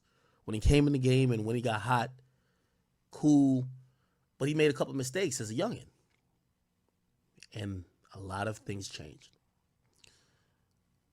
Rich Homie Quan, the same thing. Rich Homie Quan sat, and I always tell y'all, with these artists, I get the real interview before I get in the room. Whatever y'all see on camera, that's not the real interview. Because they're not going to tell you. They're going to tell me the truth about all these fuck niggas off camera when they know I'm not recorded. Yeah, that nigga, blah, blah. Same with Rich Homie Quan. Yeah, man, all these Atlanta niggas, this is what Rich Homie Quan told me. Oh, they just now start feeling it's cool to fuck with me. I don't got no problem with bruh, but it's because bruh locked up now. These niggas dick riders. This is what Quan is telling me. Quan dies? Oh my God, the whole Atlanta. Oh my God, we love you, Quan. Some of the niggas he even said wouldn't fuck with him. He couldn't get a beat from, couldn't get a verse from. I'm looking on the gram. I know it ain't you. But it ain't my place once again. It ain't on me to be like, you know, Quan told me you was a fuck nigga who stopped fucking with him at this time because of this issue. But you want to, I won't even say nothing. It's cool. But I only say that to contextualize it, to let you know. A lot of these niggas, they're only a funeral delivery service for your flowers. They ain't gonna show up when you alive. I seen Rollo chime in a little bit. Did I post what Rollo said? Rollo said, real men have conversation that end conflicts before our Lord lays us to rest. I appreciate you for being a real man, a father and a brother, and ending our beef before our meeting day with our Lord. I will extend my hand to your family for any help they may need. I liked what he said. He was being real. I don't even know the full extent of whatever their issues were, but he didn't do the fake nigga shit and come act like, yo, I was your day one. I loved you from ever. Like, yo, I'm the...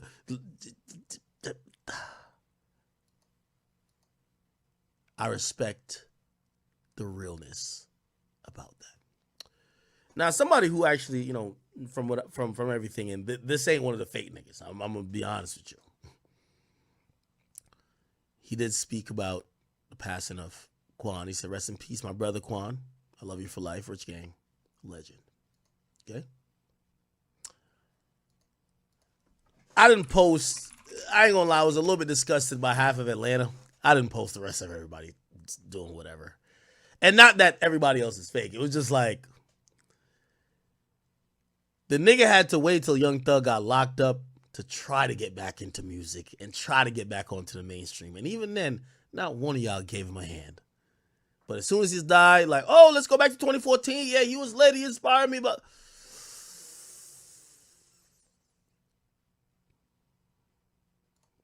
you're look, here Rollo go again. That be talking about y'all nigga be so fake. The whole world would just call this man Rich Homie Quan a rat.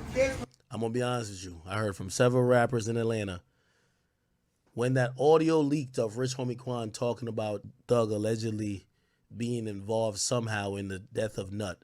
I heard these Atlanta niggas say that Rich Homie Quan is a rat and they don't fuck with rats. In reality, it's not that they don't fuck with rat. They fuck with Young Thug. You see, one thing I don't like about the streets is that the streets don't go with the right is right and wrong is wrong. So rather than saying, that nigga got a reason to be complaining, he's venting, he's hurt, because a nigga he's made millions with and he's helped out, he believes is involved in his father getting shot, his manager getting killed, and his car getting shot up. The streets don't care about that. The streets only give a fuck about, are you ratting or not? And the majority of the Atlanta rappers, because they're all on Young Thug's dick, that's a fact. The ones who are now starting to warm up to Gunna is because they realize Gunna ain't about to cool off. Everybody was like, Gunna's done in a year. Gunna been going crazy. That some of them was like, yeah, I'm about to go do a song with that nigga, man. But initially, everybody's like, nah. Nigga, I'm telling y'all this. Thug was calling these niggas and sending smoke signals like, I ain't fuck with Thug. He can't call Thug I don't fuck with Gunna. He can't call Gunna a snitch, but you know it's the Atlanta rappers stop fucking with him. But now Gunna been hot so long that some niggas have been like, I got this song that I think he'd be good on. I'm telling you the truth. That's just reality. So what you're hearing Rollo say is true. And Rollo's kind of like, he's juxtaposing to what he's saying because Rollo was just locked up and they were calling Rollo a rat. A lot of these niggas weren't trying to rock with Rollo. They're saying he's a rat. You see why he's so mad at Boosie and he's going hard? Because the whole time Rich Homie Quan was alive, ever since him and Young Thug, or his people and Young Thug's people got into it, they stopped fucking with Quan, and then Quan gets some momentum when Young Thug gets locked up, and then instantly the audio came out of that shit, and then they said that Quan's a rat. They said he's a rat till the day he died, and the day he died, he not no rat no more. It's rest in peace. Soon as he died, oh, that was my friend. I love him. But y'all niggas so goddamn fake riders bad. Woo! See that be talking about y'all niggas. Okay, let's go down the list. We'll get to the YBC deal stuff soon. By the way, shout out to Quavo. Quavo put up this, you know, I don't know if listen, only you had to be there to know, but we all know this picture was very reminiscent of what was considered the new Atlanta. You had the Migos, rest in peace, to Takeoff. And you had Thug and Quan. That was the new Atlanta. Rich Homie Quan, Young Thug, and the Migos. Quavo reminisces, and he says, may God be with us. Never saw this being a part of our journey. Rest in peace to Takeoff. It's Rocket Man. Rest in peace to Quan. So unexpected. Free Thug. And we hope he's innocent. And we hope he gets found innocent. And, you know, he has a strained relationship with Offset. And that's why that, yeah. What ended up happening, which I do like, is that I think Quavo is realizing, man, pride and ego is a death and a downfall of so many men. I don't give a fuck if the rumors are that Offset done fucked your ex girl, whatever. That's supposedly the ongoing rumor. I don't know if it's true. The only rumor I keep hearing is that Quavo mad with Offset because Offset fucked Sweetie. That's the rumor. I don't know if it's true. And it's one of those things where it's like it's not about the woman, but it's like if you my mans and you know you my girl and you know that's my girl or my girl I'm going through some shit with, why would you ever fuck her? Why would you do that? Now, that's all rumors. I don't want to say I know this as a fact, but that's a rumor that I've heard from multiple people. That's turned to other arguments and other riffs. And sometimes it only takes one small problem because that's not the biggest problem. It takes one small problem to then turn two people who used to never have to worry about the other person's loyalty to now question everything about them. And from what I've heard, when asked anybody in Atlanta or whatever, why these niggas don't get along? Takeoff died. Why are they still fighting at awards show? What's going on? Words have been exchanged. Lines have been drawn. Business have been conducted how it's been conducted. And both men feel offended, and now it's about ego. That's what I've heard.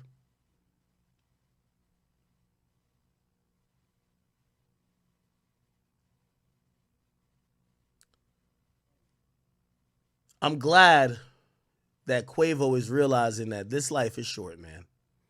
And reconciliation is a gift. And being able to put your problems off to talk as men when y'all run into each other, when it's convenient, it ain't never convenient to put your ego aside. It ain't never convenient to do so. So sometimes you got to be the bigger man. And you got to realize, let's have that conversation. And I'm very sorry that this is Quavo realizing, damn, I lost Takeoff. Damn, Rich Homie Quan, we was just chopping it up with, he's gone. Thug's locked up. All the memories I have from 7, 8 years ago, this is a different landscape now. Fuck it, let me just get on the phone with this nigga. I'm sad it took this for that to happen. I'm really sad that it took this. It took for that to happen, for this to happen, but it is what it is. Ironically, YSL Woody, because now he's like a star. He reacts. He posted up a picture of Rich Homie Quan and Young Thug. He said, "I hate this happened." It's kind of like oxymoronic. You admitted you shot up his dad's barbershop, but you're sad that he died 8 years later. Maybe he didn't have the same vitriol and anger, but whatever. See, I hate this happened. I pray that God protect Thug and them from this country. YSL Woody. I wish you would sit with a therapist, my brother, or a spiritual advisor. You keep saying you want to protect people from this country, from the law, from 12, from the prosecutor.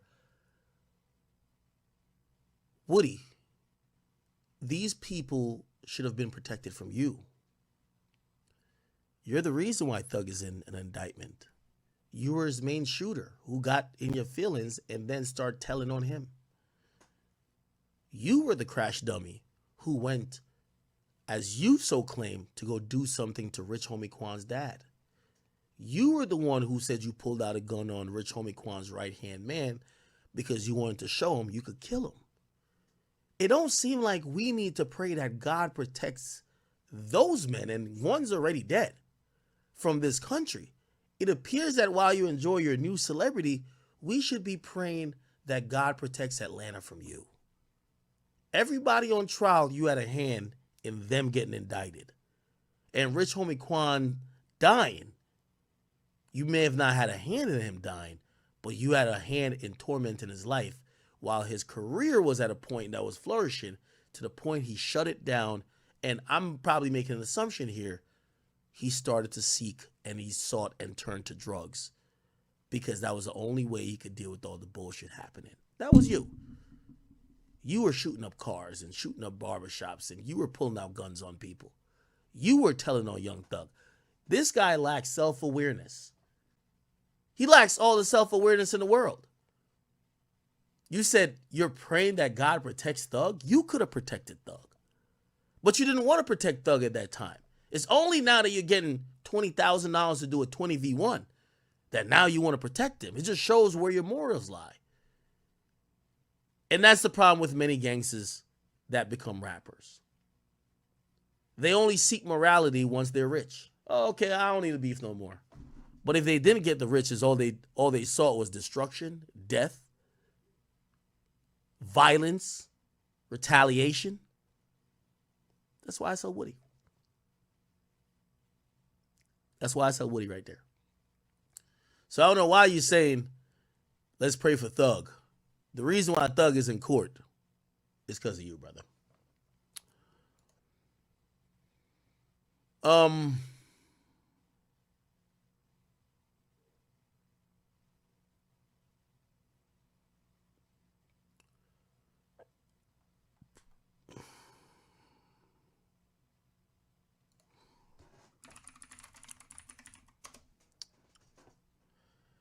I won't take this opportunity to try to shit on Metro Boomin, but Metro, you are the ilk that the other rappers don't want to address. That's you. I think you posted some condolences to Rich Homie Quan, but I just want to remind you that, yeah, I don't think I even have it up here. I could find it on Twitter. You were one of the niggas who ain't fuck with him neither. You ain't fuck with him neither. You know where your bread was buttered at. You know who you were fucking with at the time.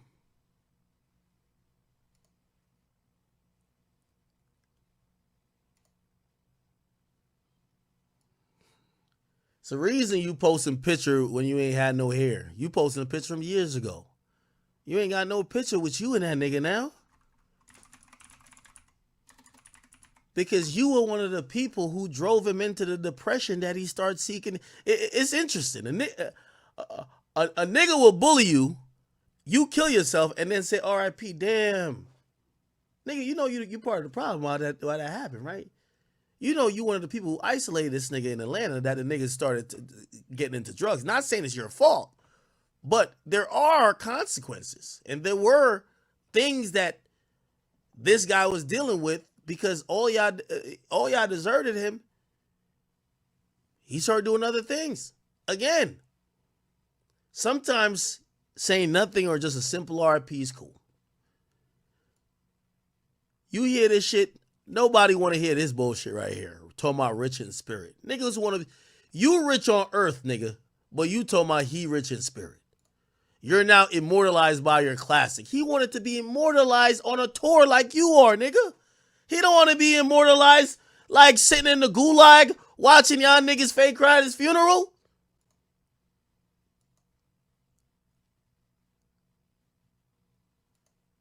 Not one of these pictures.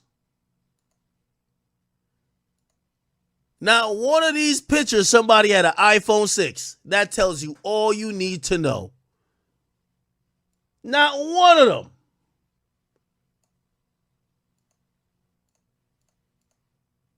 You didn't even need to post a picture with him. You could have just posted a picture of him solo. Because you only proved our point right here.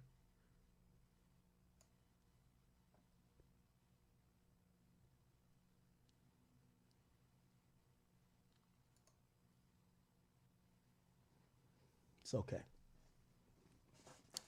Not saying Metro Boomin is a bad person, even if me and him don't get along.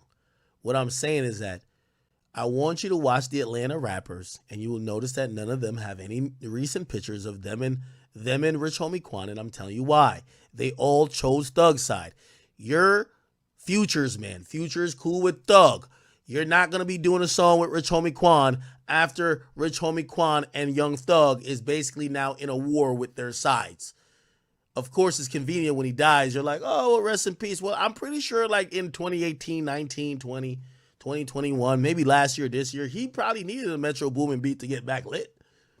He ain't get it, but he got a Metro Boomin post the day he died. Yup. Can't get a beat, but you get a post when you die. God damn it, man. It's the rap industry, people. It's the fucking rap industry. I won't even go down the list of other rappers who did it. There's a bunch of other rappers who you'll notice you would think that this nigga died 10 years ago because not one of them got a picture of him from 2018 on. Not one of them. They don't got a picture of this nigga from 2018 on. How the fuck? None of y'all. Wait, y'all haven't seen this nigga in 7, 8 years? How does that work?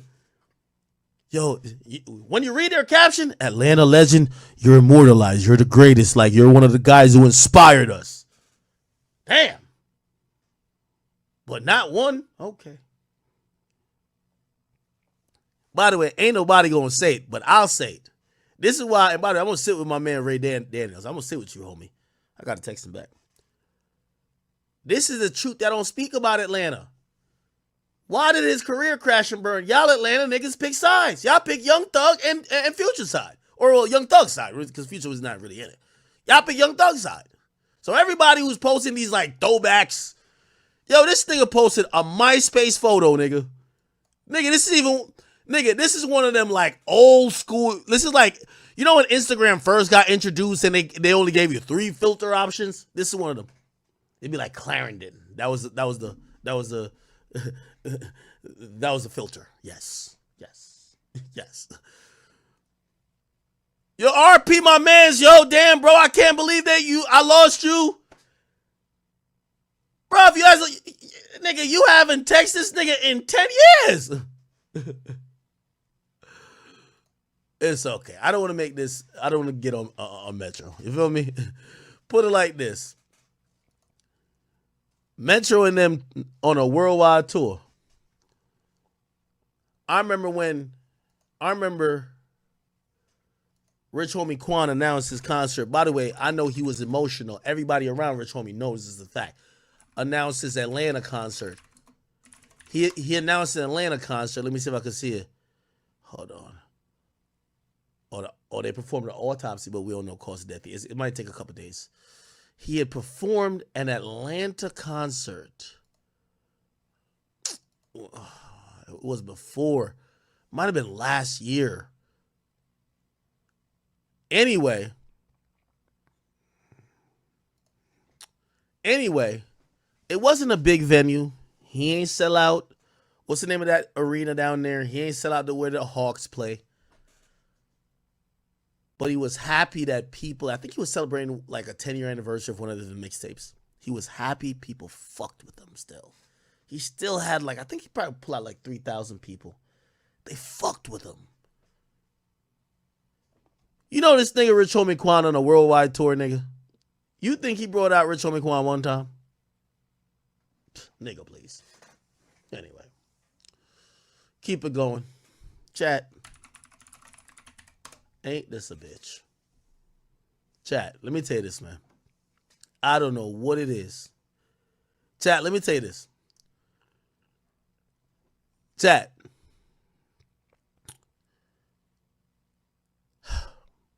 And I know what I'm about to say is going to come off damn near pathetic. But I got to say it, chat. Chat. If you ever in a situation and niggas done shot you 20 times and you're laying on the ground and you're bleeding out, I hope this never happens. But while you're bleeding out and you know it's a shot clock on you dying, and you know no matter the paramedics come in, your homies say, nah, yo, don't go to sleep, wake up. Make sure you do this one thing. Grab your phone, chat, and at least post, if you single, or post the real person, the real woman in your life you love. You know why? The moment your body starts to get into rigor mortis, there's going to be every bitch that done sucked your dick backstage, tickled your balls, sucked your toes, a bitch you fucked from 8 years ago. They're going to have pictures on some Queen Vaughn shit, nigga. It is going to be so disgusting. You might try to squabble with God, saying, God, let me back down there. Ain't no way this scallywag claiming I was with her. No way. She's acting like she's trying to absorb the clout. No way. God, let me back. God, please, let me back real quick. Let me just get up real quick to send one tweet. Bitch, I don't fuck with you. Chat. I'm calling all over the place to figure out, damn, did we lose Rich Homie Quan?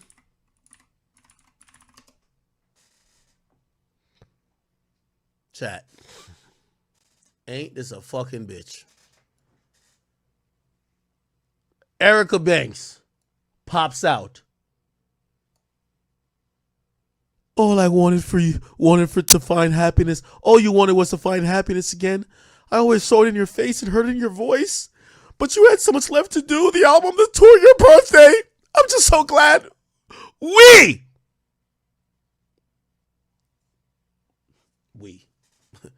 What the fuck does this got to do with we? I'm just so glad we were able to enjoy such peaceful and memorable moments while you were here, man. Such a sweetheart. Rest in paradise, Quan. Now, here's the thing.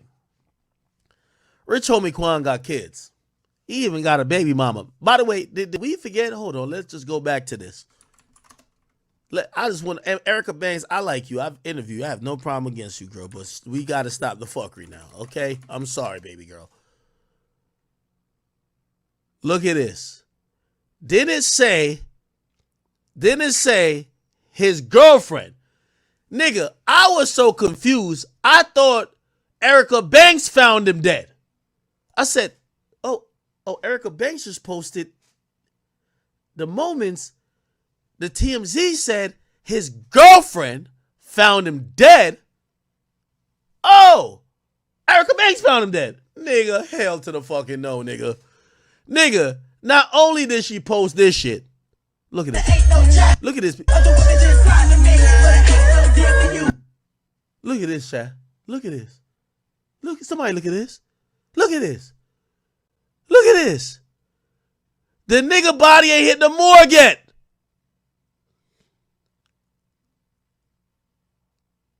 Look at this, y'all. Look at this. Look at this. I know Quan was like, yo, they got Quan in the body bag. He probably just stretched his hand up. Give me my phone real quick. One more time. Like, come on. What?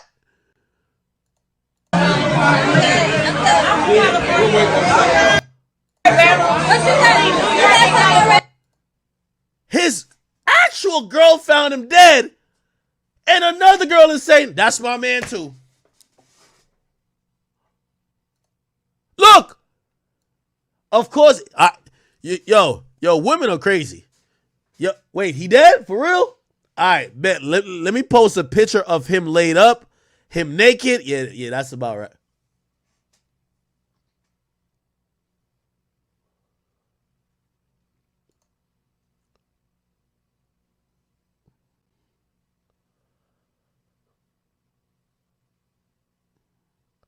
Oh, this is him and her on FaceTime? Oh, she's showing that he FaceTimed her at one of the shows.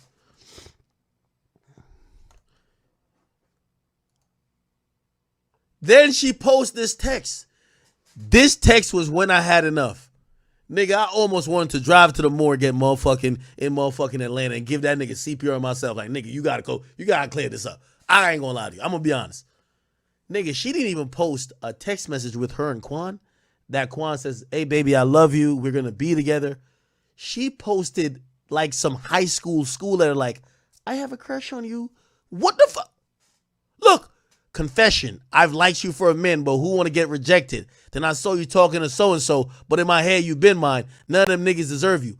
Apparently, this is Quan texting her. This is Yo, if narcissism was a thing, the nigga just died, but it's time you let the other hoes know that he really wanted you. You post, the only message you post from the dead man is him saying, I want you. Ain't this a bitch?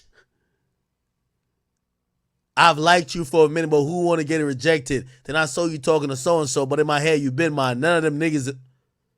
Nigga, she couldn't even post a message of maybe both of them saying, baby, I love you. I can't wait to see you. Baby, I enjoyed the time we spent together. Baby, I'm trying to build a life with you. She posted one of the messages that niggas send before they fuck. Oh, I've just had a crush on you. I like you. I just don't want to get rejected. Chat, if you get shot 20 times before you check out, just reach over, grab your phone, get out of your pocket, and just type the message out. Before I go, all y'all bitches, I was single. I love my kids. Fuck you hoes. Shout out to my baby moms. All you other hoes is trash. You got to. You got to. Got to. Yo, you know why this is foul? Because let's keep it a beam. That nigga was probably smashing her on the side. His on and off girlfriend is probably the woman that got his kids. The girl who he was sleeping in her house. She was taking their kids out. This is a story. She was taking their kids to school. She was sleeping in the house. That's your baby mama and your girlfriend. Like, y'all might be on it, but that's your baby mama and your girlfriend. These other bitches are getting just straight dick. You're now dead. And rather than and your baby mother who now has to raise y'all kids by herself and mourn your death, the first thing she get told by some other scallywag is that you was a cheater who was saucing up other bitches. What in the hell? So your girl crying. I can't believe I lost Quan. She look on the shade room. His girlfriend? Who the fuck is this? Bro, I ain't gonna lie. These bitches ain't shit, bro. If you, like, I ain't gonna lie. I don't even know a shorty like this. But she was right. Let me see if I can find him. This chick named Akbar. She was right. She said some real shit. She said, let me see if I can find it.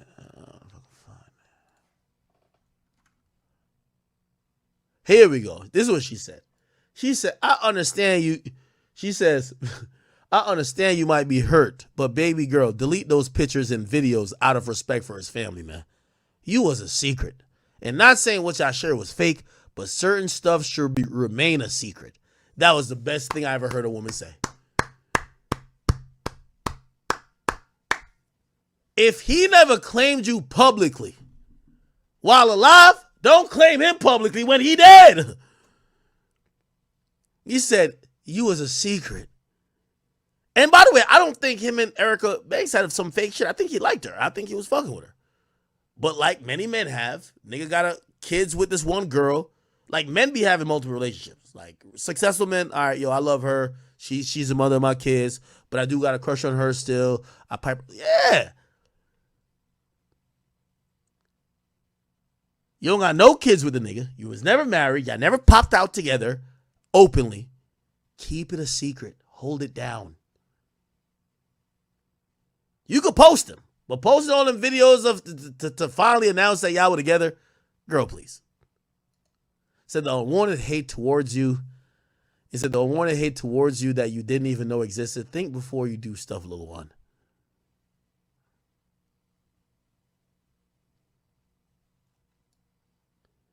Erica Banks did delete the tweet. Erica Banks' Instagram feed looked like this. Ass, titties, ass, titties. And then all of a sudden the RP post to Rich Homie Quan, which she deleted. Nigga, I be tight.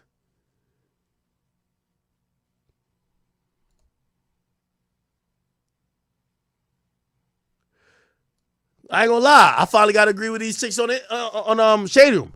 If you're a secret during life, please be a secret afterlife. I gotta rock with that. Somebody said too many side women in the comments defending that girl. Somebody said, meanwhile, his actual girlfriend is the one who was living with him and called 911. Somebody said probably the most realist thing she could have said. Nobody said she couldn't grieve. But y'all clearly wasn't posting one another before he passed or had some type of understanding due to him having his own family. So why do it when he passed? Like, come on now. Make it make sense. Y'all be ready to expose y'all with a piece to a puzzle. Somebody be like, you don't ever know how many hoes a nigga got until he dies. What the fuck? Look at this shit. Somebody said, it's not giving secret. He happily jumping in her videos. Yeah, that's still a secret. Yo, chat, you never appeared in a bitch video and she said, oh, I'm gonna keep this in the camera roll. Oh, word? All right, say less. He trusts you. This is camera. Listen, this is for the camera roll. This is for the camera roll.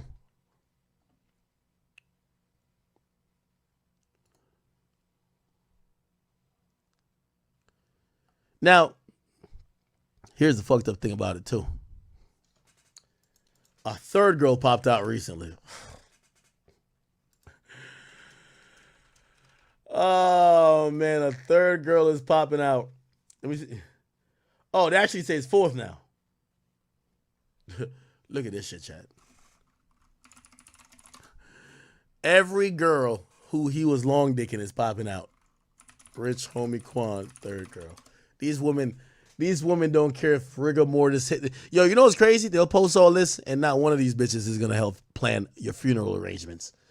A new woman claiming Rich homie Quan relationship met him in a viral 20v1. Look at this. Look at this, chat. Look at this. Before you say anything, the bitch met him in a 20v1. Ain't this a bitch? Yo, Lord, bring back Rich homie Quan real quick that he can clear the air up. Nah, he can't go like this. Bring back Rich homie. what I'm lacking in the bag, I'm packing in that cat. To the right. Her first words to him was, what she's lacking in the back, she's packing in the cat. Oh, my God. Thank you. No, a chick like this definitely going to wait till you die to go get the clout. I ain't going to lie to you. Yeah, okay then. God damn. Okay then. Pop your shit, twin. God damn. Pop your shit, twin. Fool, I thought she was quiet. She had that cut like that, you know, schoolgirl. Yo, she posted a picture of him FaceTiming her. You see, it says Rich homie. She posted a picture of him FaceTiming her. She had a picture of her just like hugging up on him without a shirt. She got this picture that's at the 20v1. She got him on FaceTime. God damn, man. These hoes know how to document a nigga, man. And you know what's crazy? They never document it for no good reasons. Always like, if this fuck nigga die, I gotta make sure I get my tokens off of this shit. God damn it, these bitches ain't shit. Right now.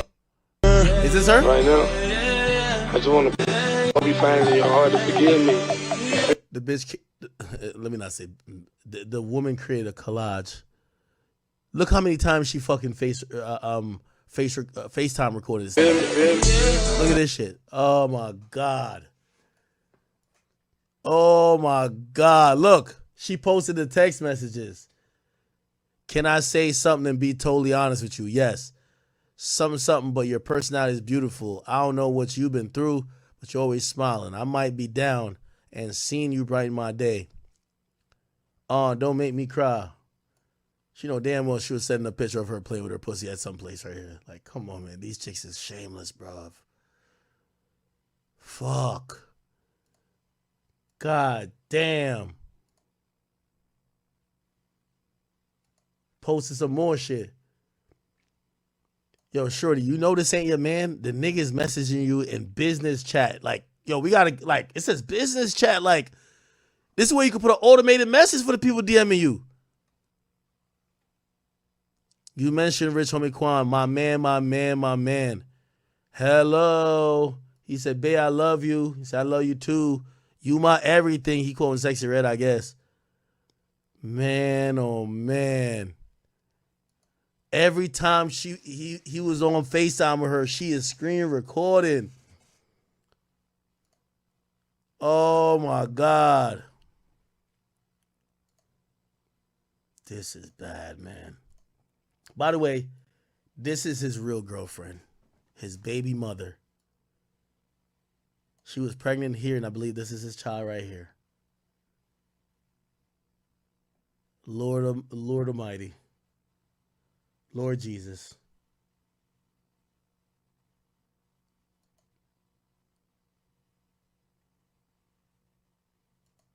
Wow. Here's the funny thing. Not only Erica Banks, Shorty, hold on. There's more. I think this was the third. So this is the third. Is it the third or this already covered? Hold on. Then they say a fourth one. There's a fourth one. Oh my God. Trick or sugar daddy, baby. But I'ma still hit it. Oh my God. Say it ain't fucking so. You're sure you posted this on Thriller. Thriller ain't been around for like 10 years. Ain't no way you was ex. Like, come on. Like, yo, what's going on out here? Oh my sweet Jesus, chat.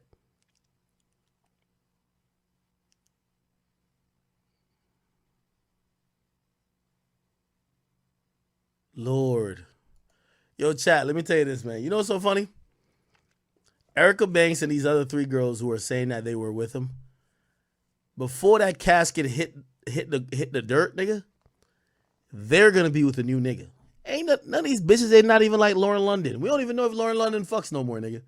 All we know is she was with Nipsey. She just ceased to be sexually active, nigga. I like that. She's just disappeared. She's the marathon store runner now. Like, she's not doing no thirst traps. The only thing she did was but it was acting shit. She was in a movie. She was in a movie kissing a nigga. But it was a white boy. And when we were looking at it, we're like, but we don't see her dating nobody. She ain't popping out with nobody. It's over. These chicks, before the casket hit the ground, nigga.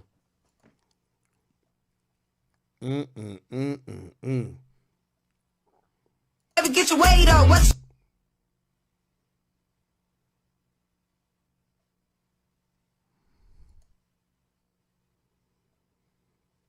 Yo, men, stay in your daughter's lives, man. If the highlight of your daughter's life is showing off a dead rapper, and that the fact that while he was over here probably off Somali, she showed off his chain on a camera, sad story. This is bad. Holy shit, man.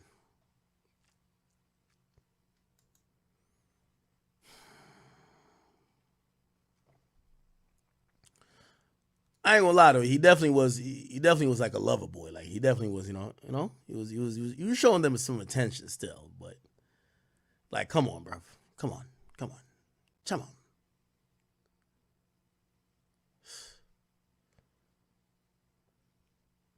The nigga met you in a 20v1, bro.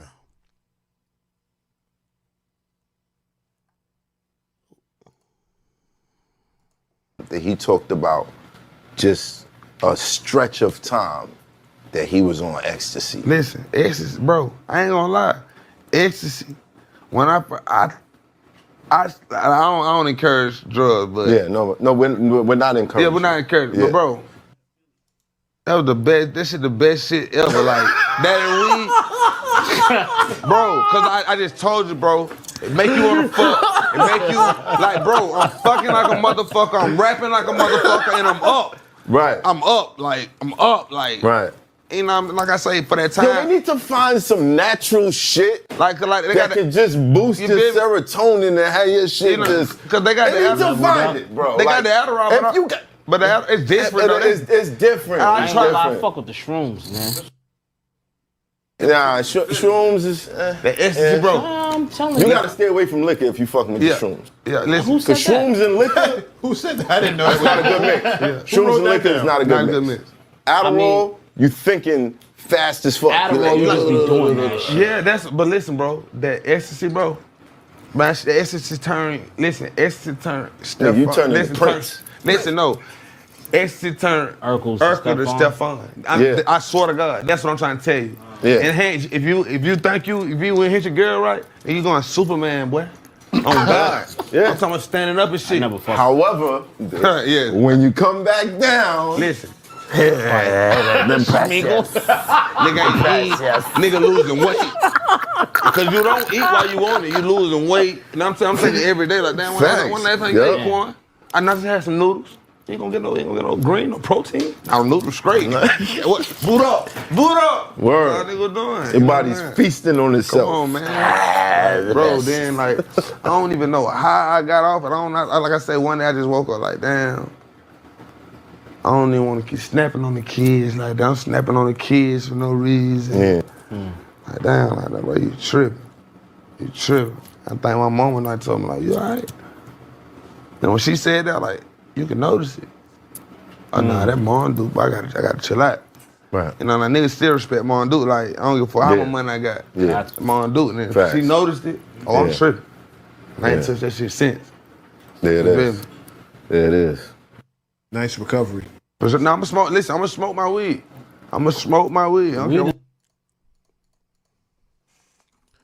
Oh, boy.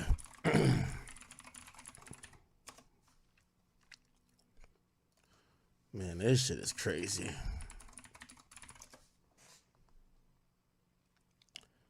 We'll get to Dame Dash in a second. Let me see. Anything else? This was the person right here. Mike the Quantez. This is really getting to me hard. What nobody has to say. You was my everything. What am I supposed to do? We know everything about each other. Literally yo, hold on, man. This chick capping so much, I gotta go on her page. Like, yo, what? Yo, nobody ever heard about this chick in life. Big Brit 813. This is crazy.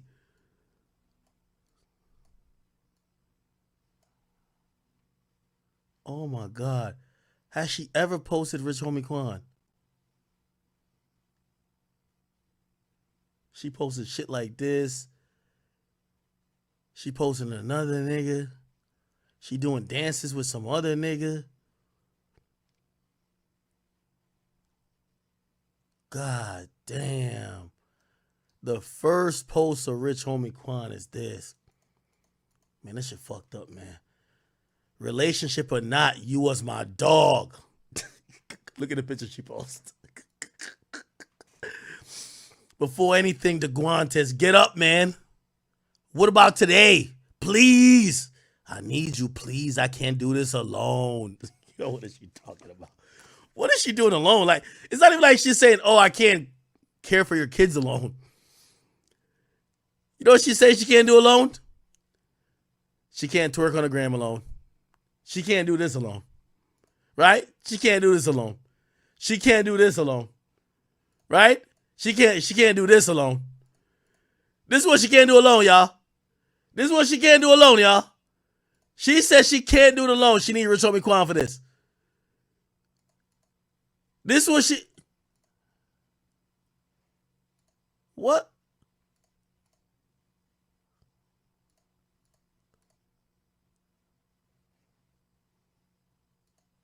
Ain't no fucking way.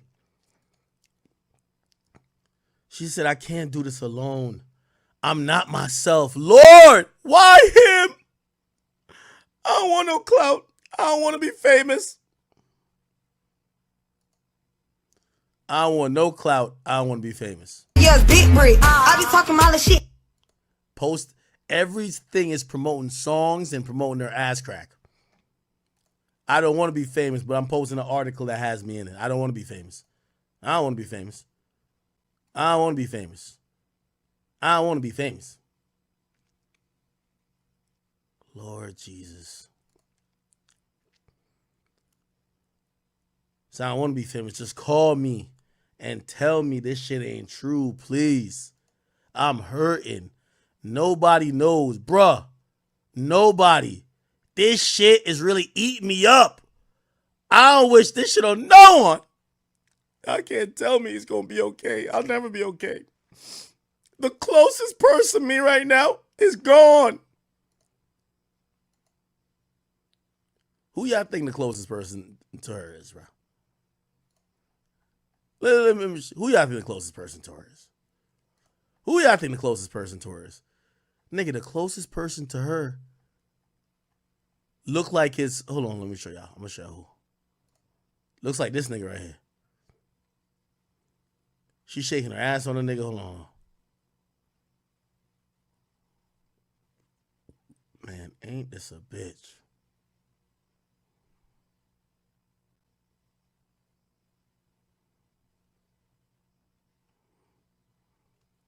Ain't this a bitch?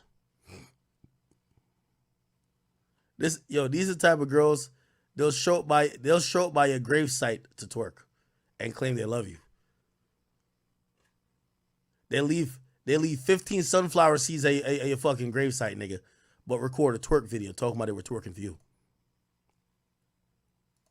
Fuck no. This is the nigga closest to you, bro.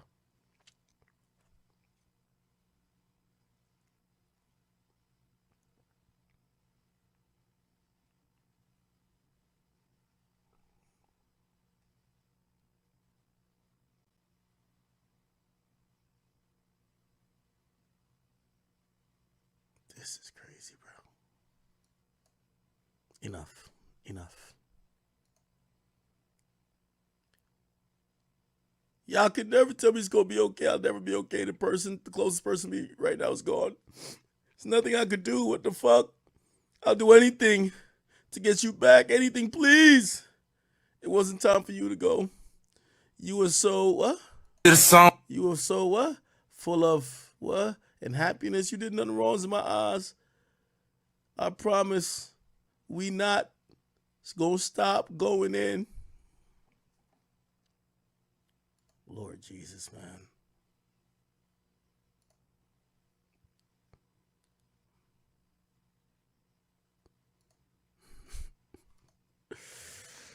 Ah, boy.